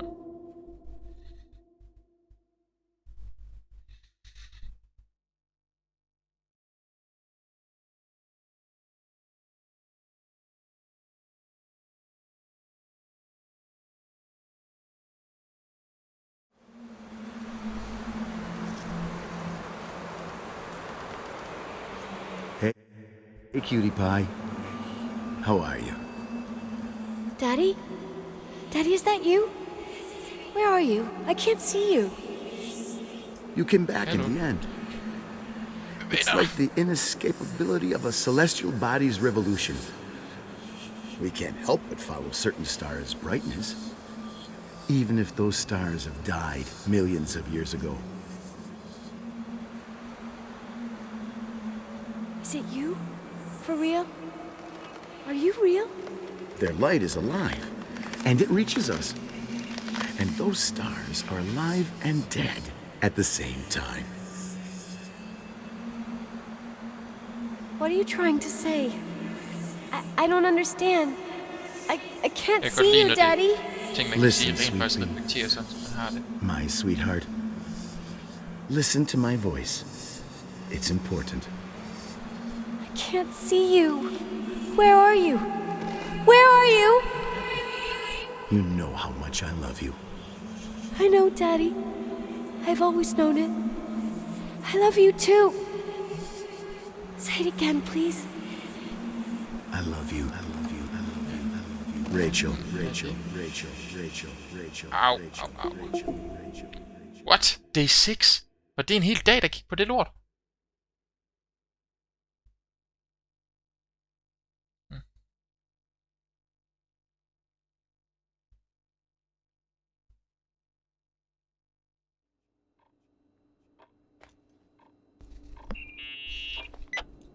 Morning. Am I interrupting? I was eating steak and potatoes, cheesecake, strawberry shake, and a frothy cappuccino, Italian style. So the usual frozen beans. Sharp as a tack, as always, Agent. I did find something. Some tapes that were found in the main office. In truth, I shouldn't even have taken them. Oh, so what'd you find, Billy the Kid? Well, I don't think it's anything useful. Wait, where did I put them? What? The pliers, so I can pry the words out of your mouth. Oh, sure. Okay. It's VHS of the behind the scenes of a TV broadcast, but it's all bullshit just to attract an audience. Trust me Jesus, you can be really long-winded.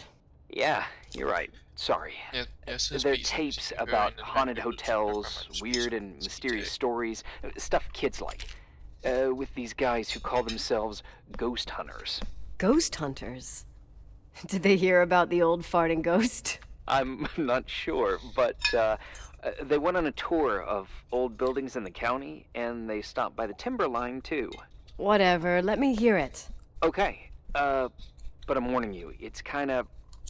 Well, listen for yourself. Okay, the lights look good. How about the headphones? Don't know, there's like a buzzing noise. Listen. Hey, den har jeg også hørt. Yeah, true. Well, the German ones were better. We are about to enter a nightmare hotel. A place full of deceit and secrecy where terrible lies were played out. Nah, I don't like that. I'll do it again later. Oh, the room with the fireplace isn't bad. Okay. Spare me the kitchen. I wouldn't know what the hell to say. Fireplace okay, kitchen no. Stan, where'd you leave all the gear? Room 1. I stuck a piece of tape on the door. Aha! I didn't get that. What room? I got a buzz in the headset. Damn Det har jeg set. microphones. 117. Ja, 117, ja. Danny, what's that stuff in camera? It's giving off a glare and burns out the frame. I told you no tricks. What tricks? I didn't use anything. Stop fucking around, Danny. I told you I didn't rig anything. I saw it too. It's a mirror, isn't it? Huh? It looks like the reflection on a mirror. What'd you smoke this morning? What the fuck are you two up to? Cut the crap. just saw You're it already. freaking me. Holy shit, there it is. There it is. Where? I saw it. It's just up there. It's like a light, like a door that opens. I swear. Dad, stop touching me or you'll give me a heart attack. What are you talking about? I'm like over here. Fuck, I felt someone touch me. Are you kidding? Creepy. That's Det minder it? lidt om Resident Evil The 7. tape's damaged. Too damp. Well, I'd say fucking typical. How ladylike.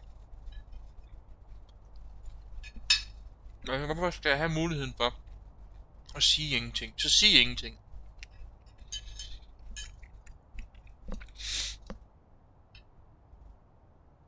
What happened in the end with the TV show? Never aired. Some say they ran off, ditching everything there. Yeah, but they mention a room on the tape. Vi er her allerede. I'd like to take a look. It's, 117, I think. 117, yeah. Same floor as my apartment. Men så skal vi jo lige have noget. Hey, I found the room, but but someone barricaded it with an L bracket. do what they do in movies. Bust through the door with your shoulder. Real funny. I need a screwdriver. I think I Oh, saw gosh, one let's see. around somewhere, but I don't remember where. Probably in the basement. It seems to me I've seen one in the garage. Or was it the generator room? I'll let Ja. you know. Ja, det var det.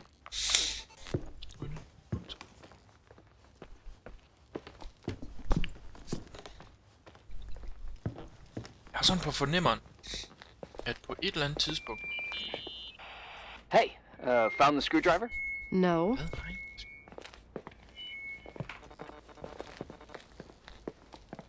I keep thinking about those guys, the ghost hunters. You sure it was an act? It sounded so natural. Awesome actors, I'll give them that. I can't stand the idea that my family problems might end up on cable or some tourist guide. Fortunately, it seems that won't happen. They hightailed it out of there. God only knows why. Don't tell me you believe in ghosts or some bullshit like that. Well, I'm not superstitious, but if someone believes that a black cat is bad luck, then you also have to believe that something else is good luck. Huh? What are you talking about? Prayer, for example. Han lyder religiøs. You're saying prayer brings good luck? I doubt Reverend Foster would agree. A screwdriver. I'm out of here.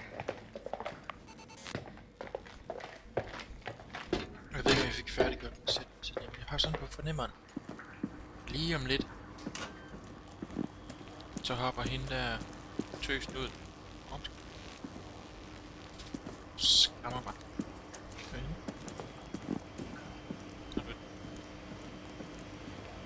Det her rum. Screwdriver. Woohoo!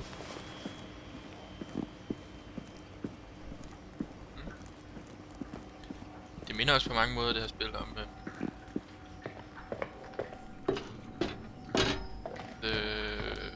Gone Home. Det hedder Gone Home.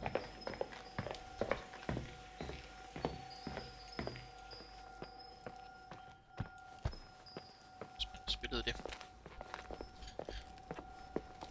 Og jeg kan ikke helt finde ud af om det... Ja, det skal få... Det var ligesom... Da jeg spillede Gone Home, så gik jeg hele tiden havde sådan en knugende fornemmelse af, at lige om lidt så var noget, der hoppede ud og skræmte mig fra videre sans.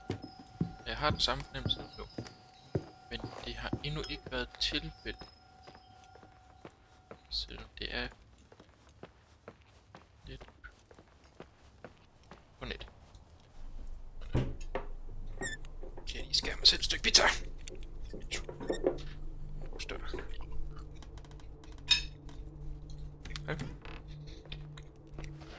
Okay.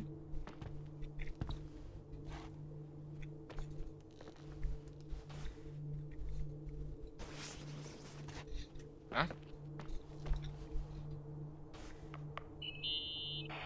How much do you know about those TV shows?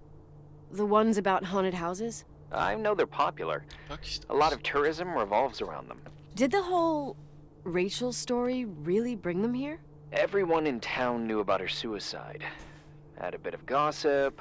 Ugh, so sad to see the place you grew up in go downhill. I know. I'm so sorry. Believe me.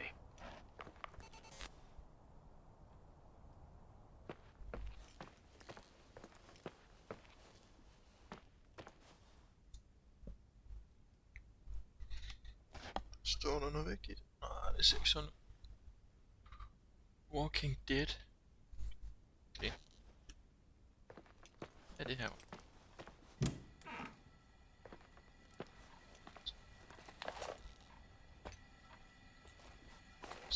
Så rører bare. Det er ikke rører alle steder. Man kan høre dem alle steder.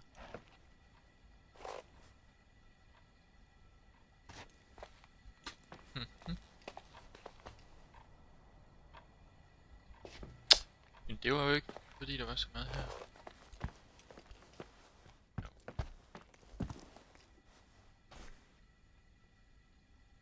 Smuttet ud der cigaretter.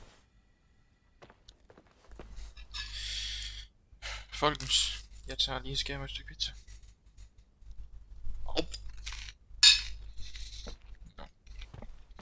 Det ligner i hvert fald lige smuttet sådan. Rimelig meget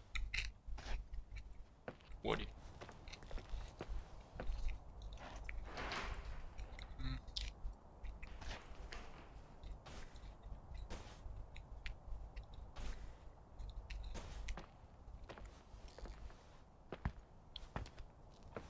Ah, okay.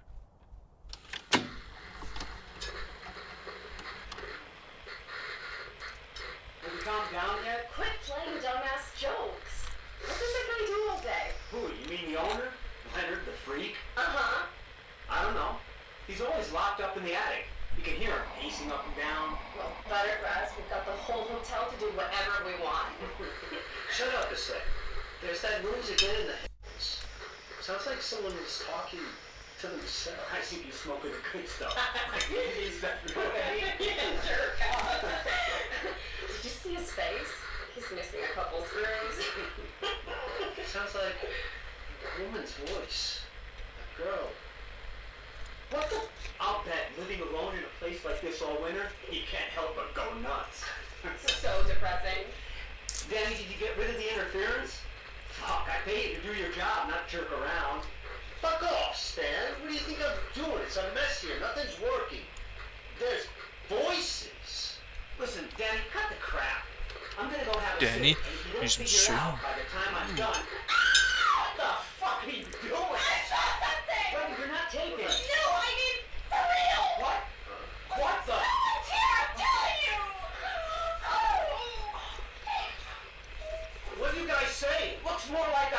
de er jo ved. I'm telling you! I can't find the keys! Keys! Hold on! The light!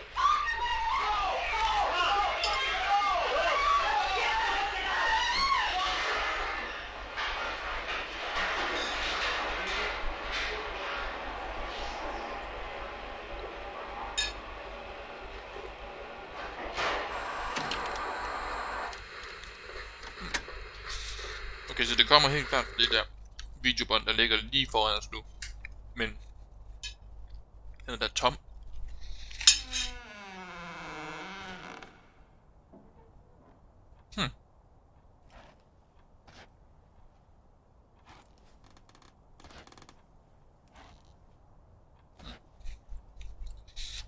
Nå.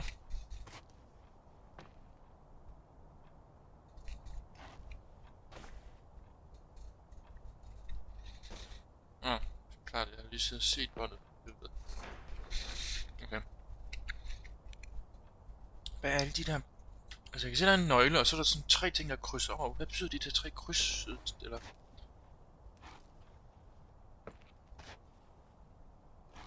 Hvad er det? Er det hende? Hey! Det var da irriterende jumpscare. For fuck's sake, Irving! Ja, Oh, what did I do? You gave me a heart attack. Sorry, I'll warn you with a carrier pigeon next time. What? I'm just curious to know what you found in that room. Well, you should be. You're never gonna believe it. What? Har det været en uge nu? Er det det eneste, hun har lavet? Fuck, man.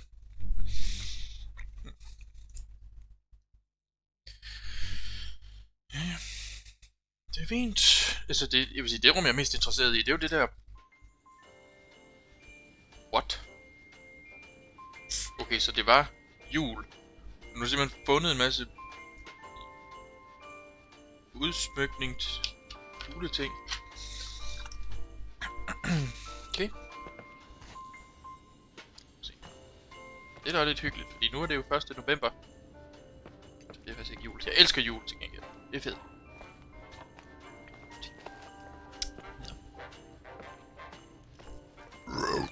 Hold da. Nå. Here I am. You still there? Where else should I Han har be? bare været på arbejde 7 dage i streg nu. Okay. Ja, okay. Home? I wouldn't miss Nicole's amazing adventures in the remote mountains for anything. Irving, don't tell me you're staying on just for me. Go. I promise not to get into any trouble for the rest of the night. I already told you. I'm sticking around till you get closure. Thanks. Det er You meget always do that? straightforward, Do kan what? man sige. Worry about every desperate stranger that knocks on your door. You're no stranger. We've never met, Irving. I can't even picture your face. You've been a part of this place since you were born. Det var nok. You belong here. Well, I thought I left all this behind. Maybe I still have a ways to go. To be free? You're making progress. 2 days ago, you would have skinned me alive if I'd called you a country bumpkin.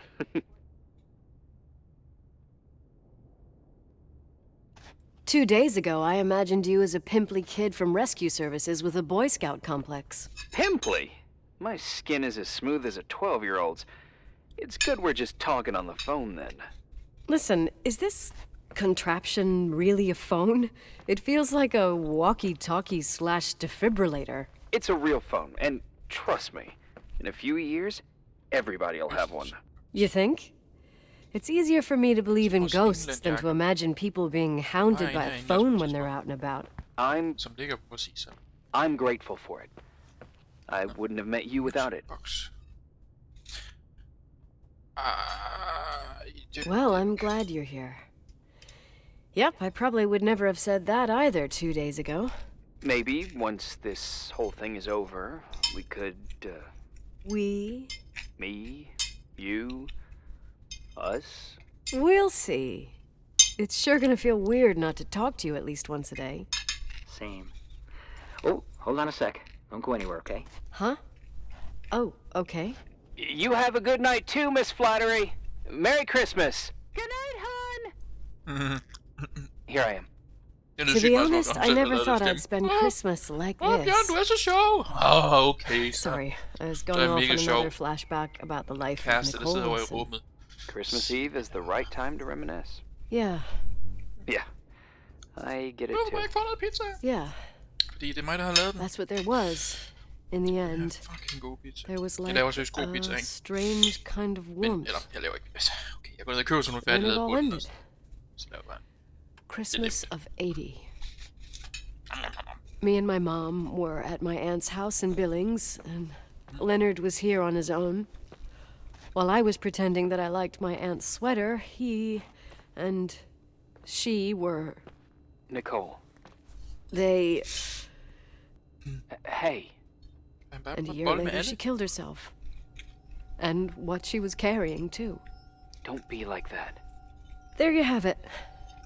These are my memories, and, Okay. Hey, did you hear that? No. What are you talking about? Like a clinking. No. I don't hear anything. Mhm. Sorry, I want to check. Okay.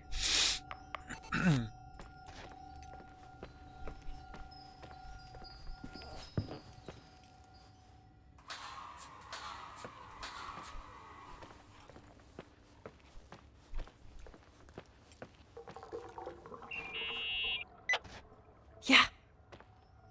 I was thinking about earlier when I said I was happy to have met you. Dude. Uh-huh. I was trying to figure out how to tell you. I feel real close to you, Nikki. God, I hear myself talk. I sound like an idiot. Irving, I don't know what you're trying to say, but right now, I'm dealing with something else. I want to be there to help you. I'm just a useless voice on the mic. Believe me, right now, I would also like a little bit more presence. You know, people get close in lots of ways. Please, shh, a sec. I'm trying to listen to this noise. All right, I get that I might be overdoing it. Sorry, I'm a klutz, and sometimes it's... Irving, please, shut up. Thanks. Listen, we'll get back to this, but let me figure this out. Where is this sound coming from? I don't hear anything. Anyway, later.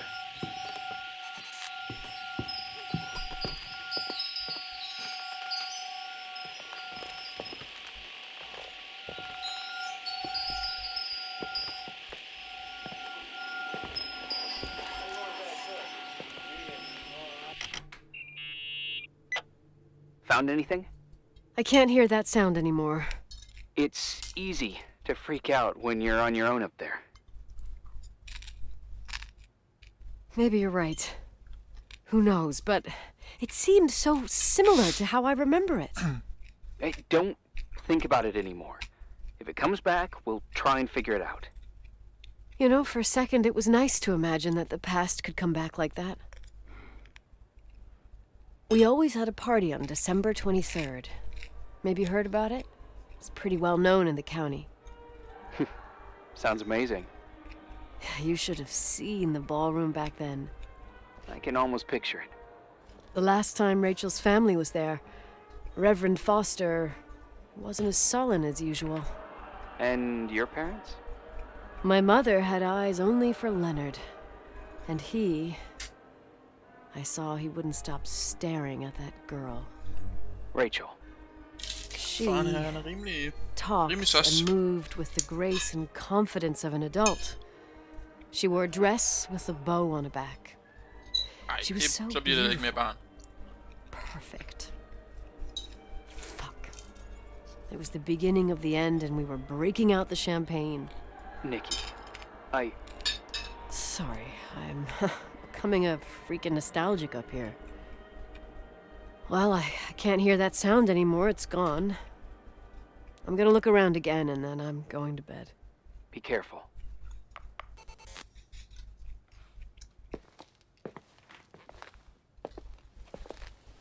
Altså, det har... Nå, som jeg skulle til at sige. Det har bare at have en eller anden virkelig vigtig funktion, at der går så mange dage, fordi det er virkelig mærkeligt, at nu har hun lavet 2 ting på dag 7. That's it. Hvorfor er det egentlig ikke, de snakker mere om vejret? Og det har hun bare opgivet at komme hjem.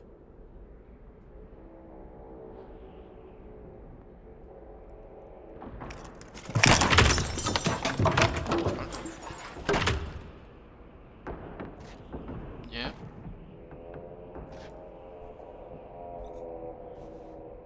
Sacred Witch. Okay, fedt. Sleep. Jeg har ingenting med mig. Jeg kan ikke lytte eller noget.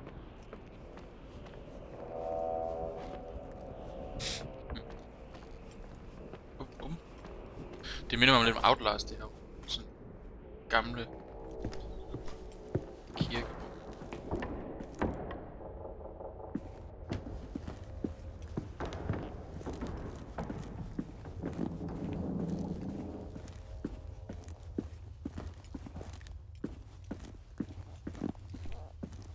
Det er lidt mærkeligt, at man bare vågner op der. Det er sådan.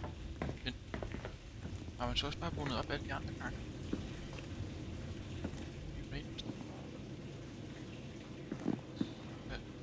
Hvad er mission?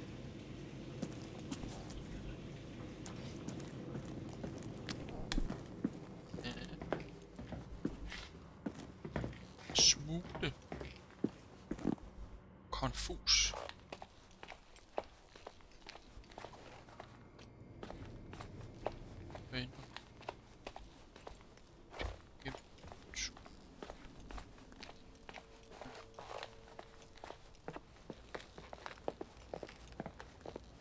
Stormer. Se.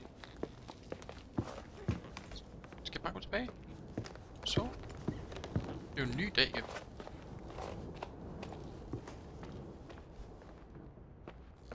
Venner. Shit, det er lyst derinde, hva'? Der var også en inde i.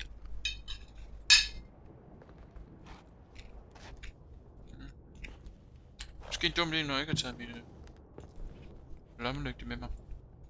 Og bare er vågnet.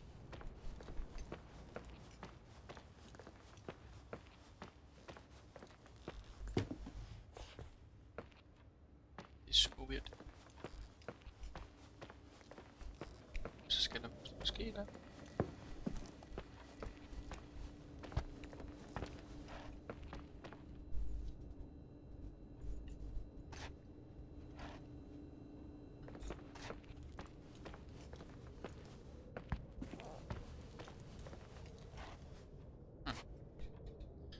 Nå, jamen Steam. Steam. Er det hende selv, Steam? Hun er åbenbart god til hockey. Hun skal forestille at være sådan lidt en drengepige-type. Eller hvad er det?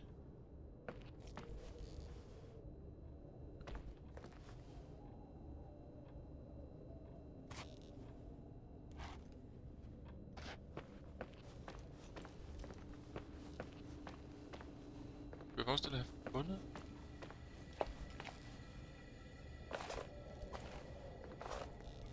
Shit, jeg har også lavet rent alt. Pluto.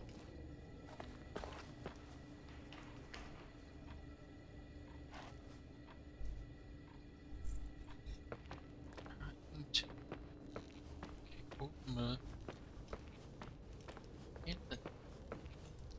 Hvad sker der der?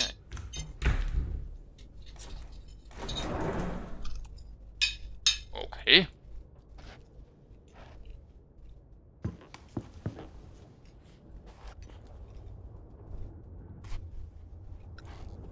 Ja.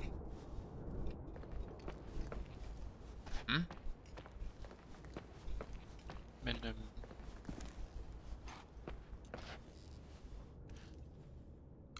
mere.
Ja.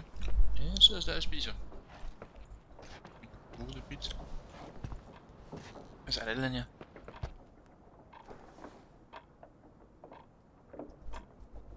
Jeg kan ikke... Jeg har ingenting på mig, jeg kan ikke se, hvad mit mål er. Okay. Jeg er bare... Åbnet. Op med ingenting.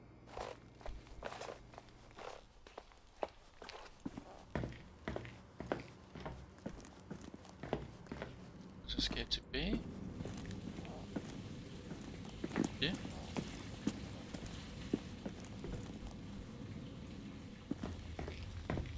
Har jeg misset noget?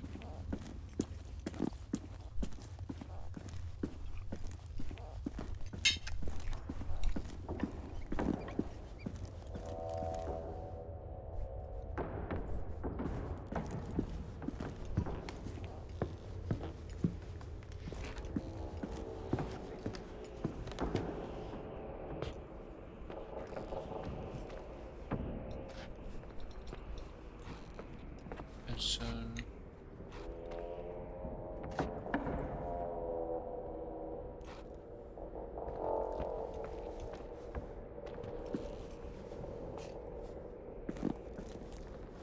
Så...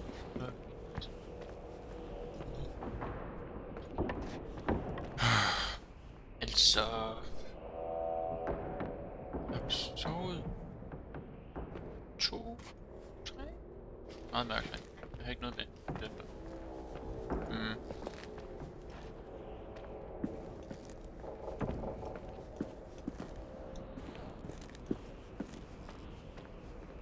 Så ved jeg det ikke.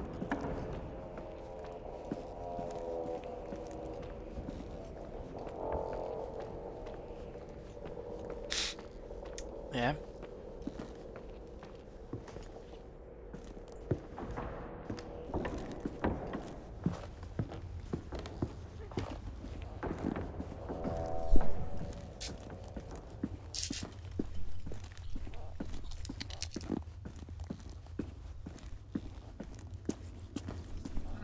Er der noget her?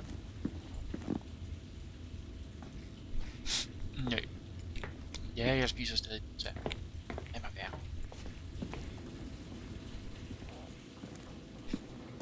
Uden et bug i spillet. Jeg har nogle ting. Jeg kan bare siden hun vågnede på den måde. Altså, åbnede øjnene. Sker der?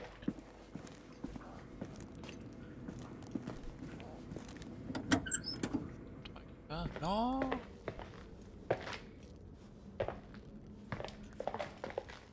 Ja. Samme England-jakke. Selvfølgelig.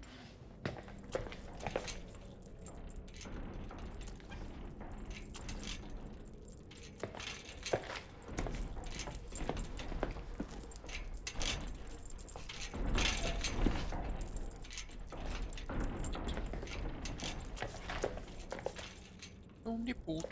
Kom her, boden.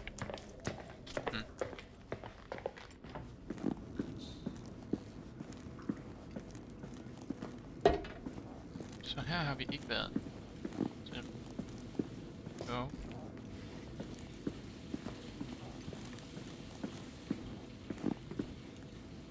Jeg ved ikke tilbage til den der kirke. Det skal ikke ske.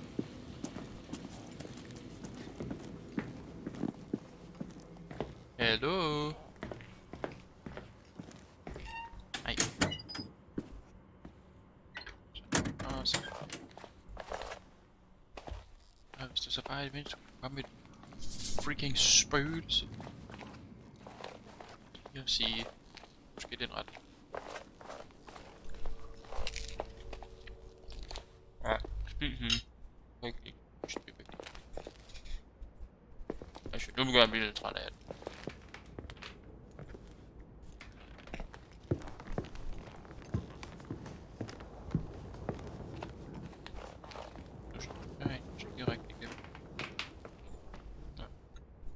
Genius.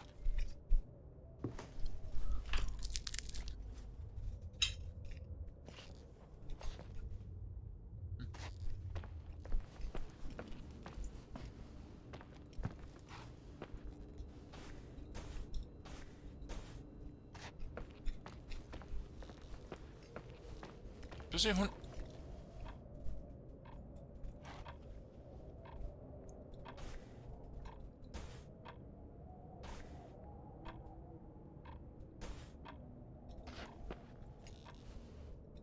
Nå, der er min... Ej, for helvede. Irving? Merry Christmas, Nikki! Ho, ho, ho! It's a little late for holiday greetings, but I expected that. What? Well, I thought you were calling to... Hey, is everything okay? Yes. I mean, I don't think so. No. What happened? I think I sleepwalked. Like in the old Laurel and Hardy movies? I'm serious. I woke up in church, standing in front of the lectern. Wow. Does that happen a lot? No. One doesn't just become a sleepwalker from one day to the next. It used to happen when I lived here. One time in February, I ended up outside. But no parent leaves the doors unlocked if their kid sleepwalks. I never told anyone. Sleepwalking episodes are common in children. That's not the point. I forgot all about it. Then I come back here and it happens again. If I ended up in that church, maybe there's a reason. Sometimes following your instinct is the best thing. Yeah. Vi har lige I'll gået do over that. 2 gange. Selvfølgelig synes vi ikke det. Oh, Irving? Yeah? Merry Christmas. Merry Christmas, Nikki. Så grunden til, at jeg sagde Merry Christmas, og ikke I like Nikki, er fordi jeg ikke kan lide, at han kalder hende fucking Nikki. Jeg har aldrig synes, det var pænt. Så, Nikki. Nok fordi jeg kender nogle fyre her, der hedder Nikki. Bogstaveligt talt. Altså... Jeg havde allerede lidt for komfortabelt. Godt nok. Du der. Jeg kender nogle fyre, der hedder Nick i stedet for det der, og jeg føler, det er et navn til fyre. Nicole. Hi. I was thinking, there really could be a repressed reason as to why you ended up there. So you've come to the conclusion that I'm not crazy? Never thought that. Well, at least not in this case. Oh, fuck off. Hey, language, Sister Nicole. All right. So, if I think about the church, I think about my mother. She often helped Reverend Foster. She decorated for holidays, did fundraising, and put up booths to involve the whole community in parish activities, you know, that kind of stuff. I know what you mean. I think she found gratification in doing that, something she didn't get elsewhere, including the hotel. When we moved to Portland, she quit. Fundraising? God. I gather you didn't exactly have a high opinion of your mother when you were a kid. Well, she was really busy with the hotel. I was always running after Leonard. He was much more fun than she was, no doubt about it. He was a philosopher capable of calculating the motion of celestial bodies while taking apart and refitting a motorcycle in less than half an hour. What about her? In the same half hour, she could have audited a business balance sheet. There you go. Ah, a businesswoman. No. What I understood later, living in such proximity to her, is that Mom loved feeling needed. A religious community like ours makes you feel needed, without a doubt. I suppose. Ja. Se, nu skal jeg ringe til ham igen. Nikki? When there was a party, my mother always got out the usual streamers and decorations and stuff. She raced in and out of the church, but I never discovered where she kept all those things. Never asked? Oh, a million times. She didn't want to answer. She said they were in a safe place. A real mystery. What kind of decorations could they have possibly been? Nothing explosive. It's just that I had the bad habit of sneaking all over the place and forgetting what time it was. There was that huge lady, the assistant cook, Mrs. Bryce. She used to get so mad. A judicious girl. They promised to reveal the secret storeroom when I got older, but I must have forgotten. The mystery of the secret storeroom. Det kan jeg lide. Sounds good. The riddle! What are you talking about? Leonard was never good at keeping secrets, but he taught me a riddle to get there. Can you remember it? Incredible. Yes. Oh, something like, down the stairs, watch your step, don't fall apart or it's your end, round a corner, turn around, there's your way in front of you. All that's closed can be open too if you see beyond its looks. But how can I remember it? How... it's... I... Wow. A total mystery. Want to play? Yes. I need to think about it. I have no idea what it means. I'll call you if anything comes to mind. Ja, det måske burde.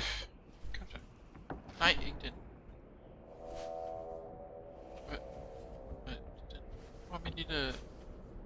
Der var den.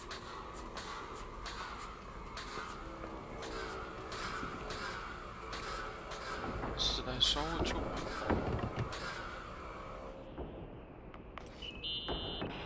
Someone broke into the church. Some fucking screwed up camper. Oh, your father left it open for mountain wanderers. Goddamn sons of... Ugh. I'll have to clean up this mess before Jenkins shows up. Yeah, keep an eye out. Normally, no one's around in this weather, but you never know. Ugh. Okay.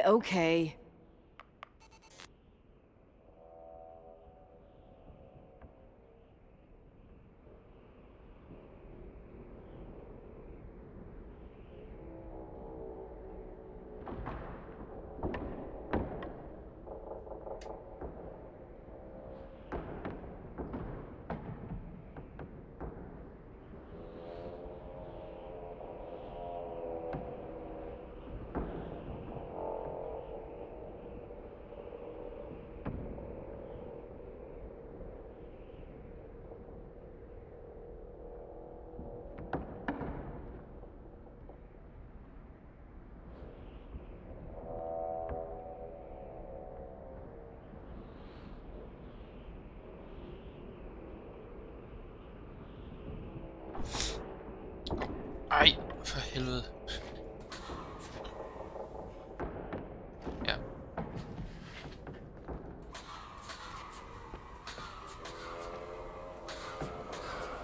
Så tænker jeg, skal vel også snakke fucking over.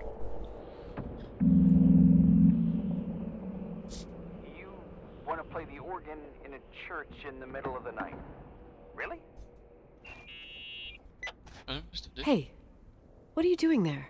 Dunno. I think you stayed on the line. Didn't notice. You think it's too horror?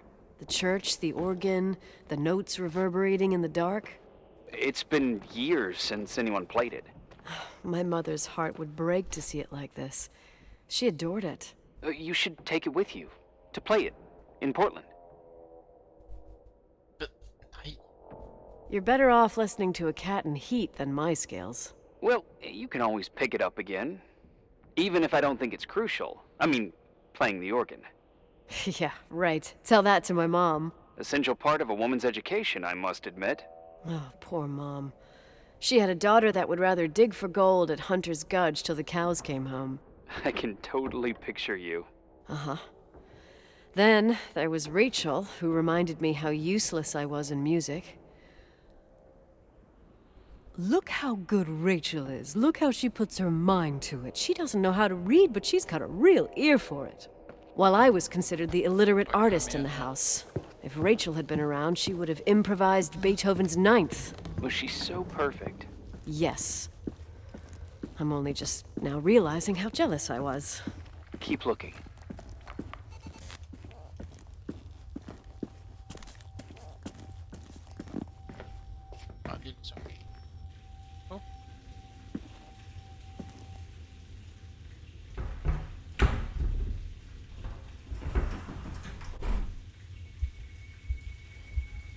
Oh, shit.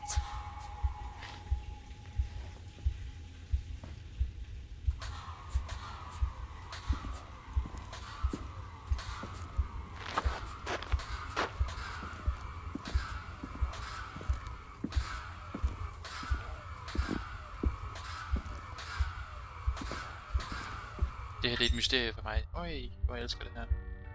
Så. What? Idiot, Seven. Coconut! Teddy bear. Oh, shit. So, found the mystery decorations? No decorations. Is everything okay? I found something. What? It's like someone built some kind of bedroom.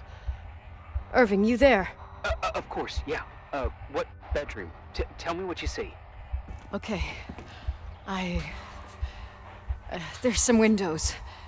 Drawn on the walls. Books. Det er ligesom i True Detective sæson 3. Pink bed. It's like a kid's room. No way. This place doesn't make sense. No one would live down here. Nikki, I think you should get out of there now. No, wait. There's got to be an explanation. Okay, that's it. Now I'm calling the head office in Billings. I'm telling them it's a code red emergency, so they'll have to... Jesus Christ, Irving. What? This is all Rachel's stuff. Understand? It's her room, a replica. You don't know that. You can't know what her room looked like. Everything here reminds me of her. Let me look around. I'm sure I'll find an explanation. But my other hand's on the red phone. Keep it there, but don't make the call. I need to figure out what's going on here.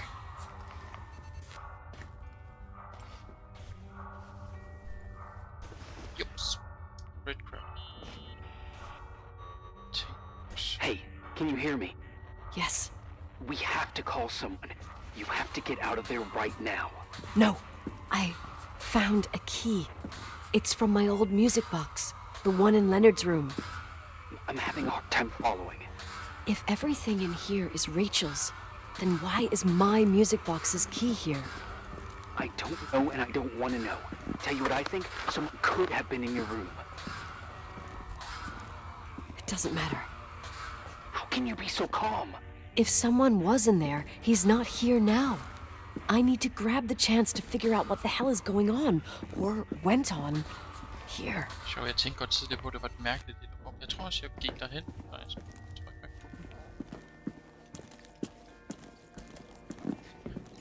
Fandme mystisk det her. Yes. Den der Madrid-sketch. Listen, I already know what you're gonna say, but please trust me. Get out of there. No. No way. You do realize you found the replica of a dead girl's bedroom. This is sick. This is The more things get freaky, bizarre, and painful, the more I need to figure out why all of this... We'll figure it out. With the sheriff. Once you're out of there, into a safe hotel room in town. Please, just... Listen, a bunch of strange things happened since I got here. Think about it. Phone calls on a dead line. Old lipsticks that don't go bad. Leonard's notes where he says he saw a girl that's supposedly been dead for 10 years, and now this! All good reasons to get out of there. We both agree that saving your skin is top priority, right? I've looked over every inch of this place, and there's no one. If it's true, you realize what that means. What? What are you trying to tell me? Your father... He spent years in there, in total solitude, with the weight of his family and Rachel on his conscience. He wasn't the kind of guy to just let the past slide with a shrug.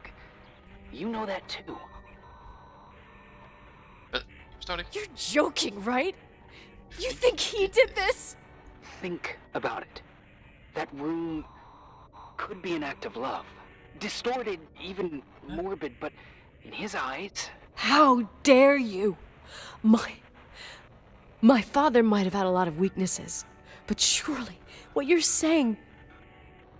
Leave out that he cheated on my mom. Leave out that he fell in love with a 16-year-old, but fucking hell, don't you dare even think that! He would never have built a fucking underground shrine for a dead person.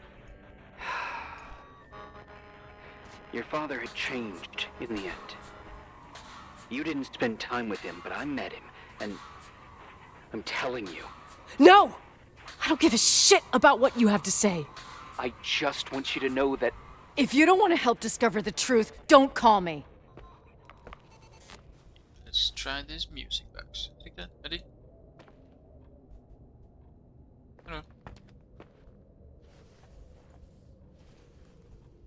Ikke det, jeg skal fat i. Asshole.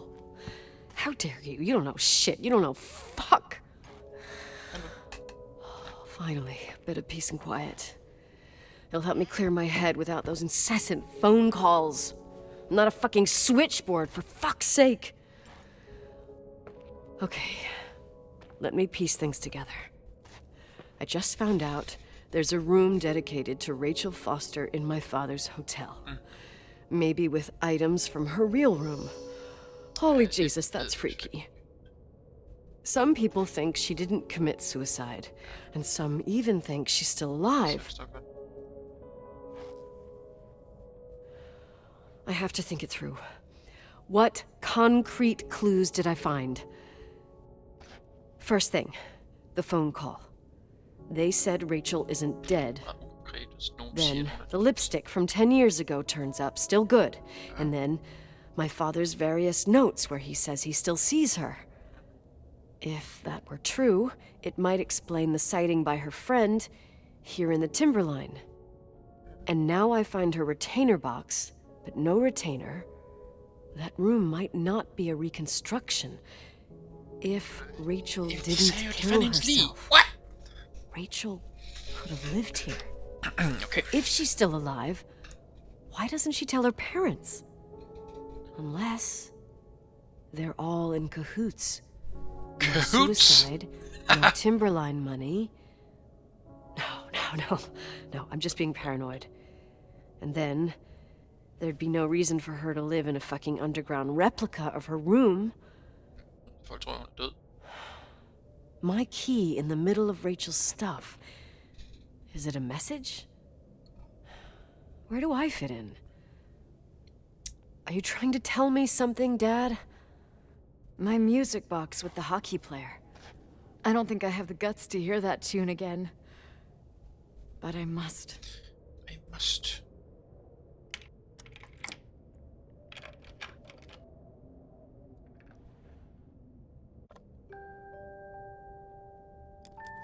The 27th of December, 1983. The hockey finals at Missoula. Us against Cold Springs High. We won by sudden death after a 3-hour game, and I got the medal for the most number of face-offs won. According to the papers, that was the night Rachel killed herself. Coming home, Mom barely had the time to pull into the garage that I was already racing up to you, waving the medal in your face, Daddy. I was so happy. But you had other things on your mind, right? And you and Mom started fighting. Voices getting louder. That long silence when she comes down the stairs with the suitcases and Mrs. Bryce tries to stop her. Mom's car stays here, and we leave with my Uncle John's. I never found out what started that fight. Mom never wanted to talk about it. Are you trying to, Daddy? Okay. Godt nok, dag 9. Stadigvæk ikke mystisk. Ja, hun bare har været her i 9 dage. Men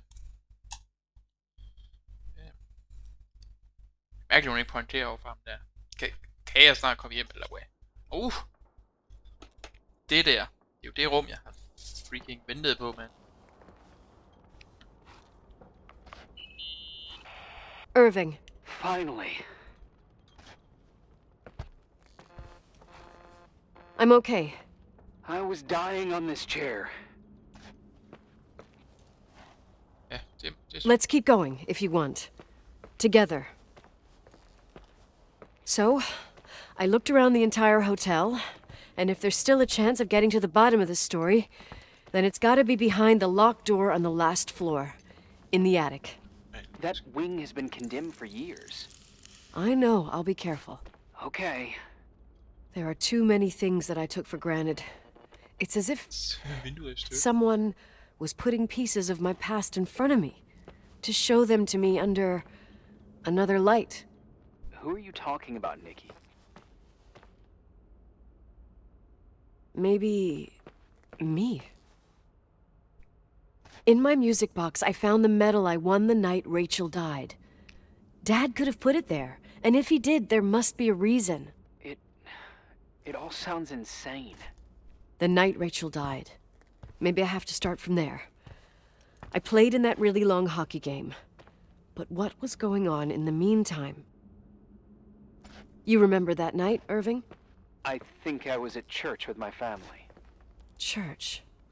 That night we had a mass for the poor here. We held one every year. As usual, Mom volunteered to take me to the game, but she was so busy with the soup kitchen that I was afraid she was going to be late. I remember while she ran around, she said she ordered me to close the mezzanine. You mean the intermediate floor above the reception? What's in there? A storeroom. Have you been up there? No, I'd forgotten all about it. I'd better take a look before moving on.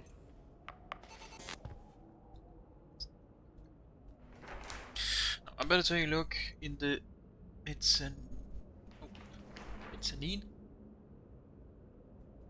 Fanden er en mezzanine?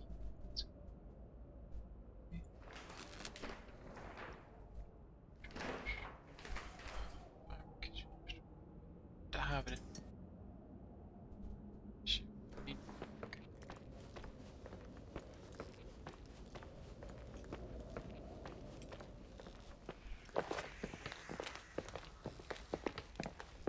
Hør nogle lyde. Herinde.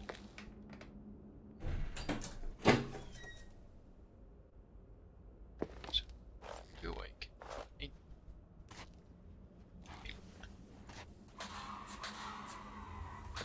Næsten de mest spændende var i dem.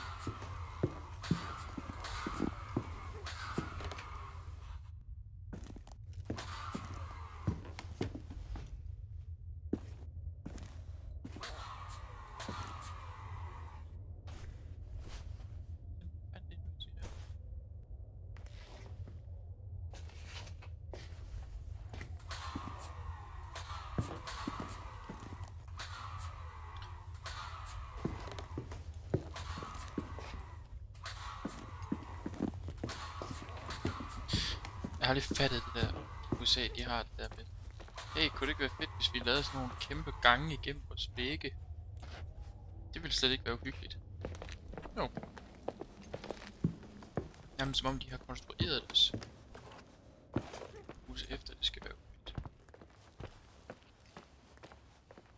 Men så.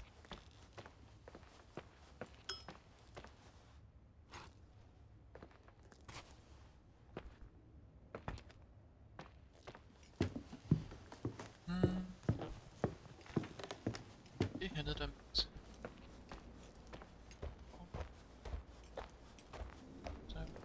Okay. Det er ikke noget her endnu.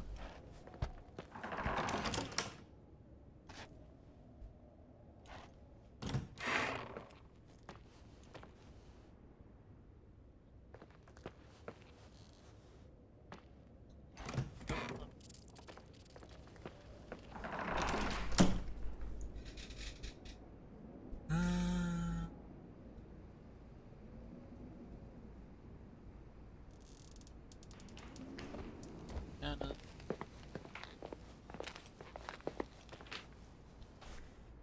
The lobby. Hvad skal jeg tjekke? I better take a look in the mezzanine. In the middle, the better things find.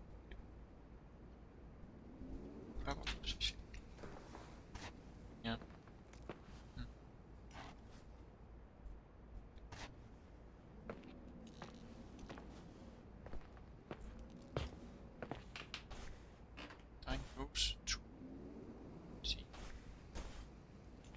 Ja, det er da i hvert fald ikke mystisk.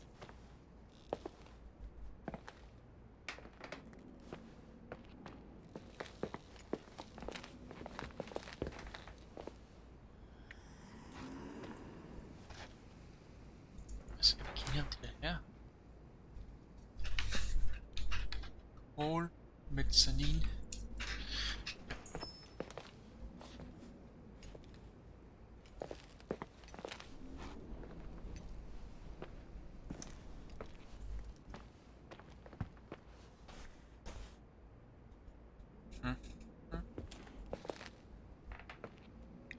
Var det en rose her?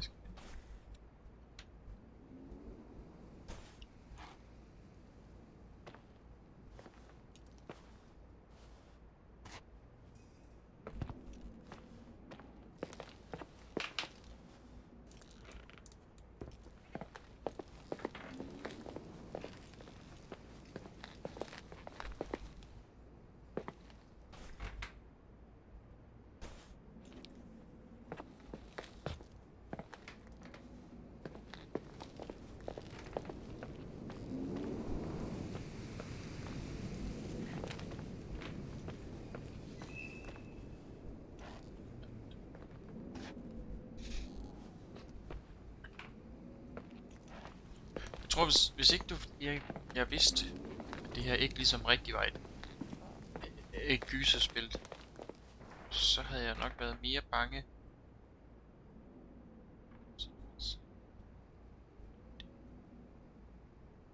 Der. Reception. Under means.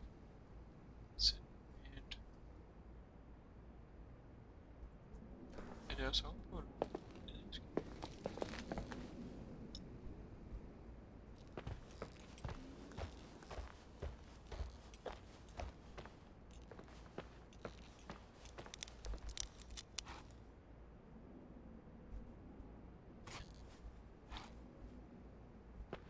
Der var den sådan knæst.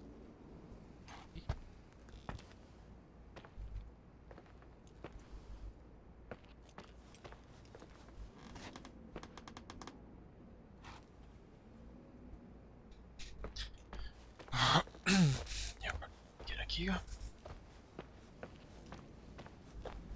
Hvis der var nogen, der havde sagt til mig, at det her spil var sindssygt hyggeligt, og at jeg bare... Så tror jeg, at det havde ændret min mening, men jeg problemet er, at jeg havde fået at vide, at det ikke er uhyggeligt på noget tidspunkt, så rigtigt. Nej, det er faktisk lidt tvivl. Måske burde det være lidt mærkeligt, men der har bare ikke været noget endnu. Altså, Dying Rose 270. In the middle, the better things find the proper position. Better take a look. Altså, betyder det skal gå op 217? Er det vi er ude i?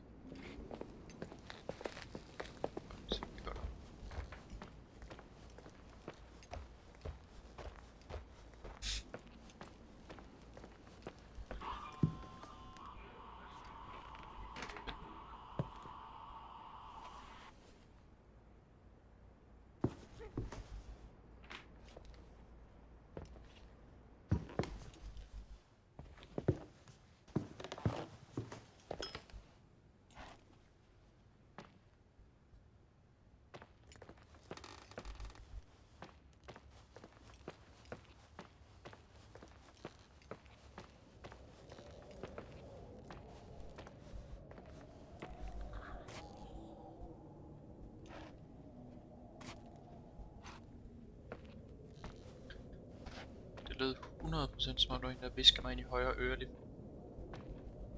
Jeg ses.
Nu har jeg gået lidt i ret lang tid.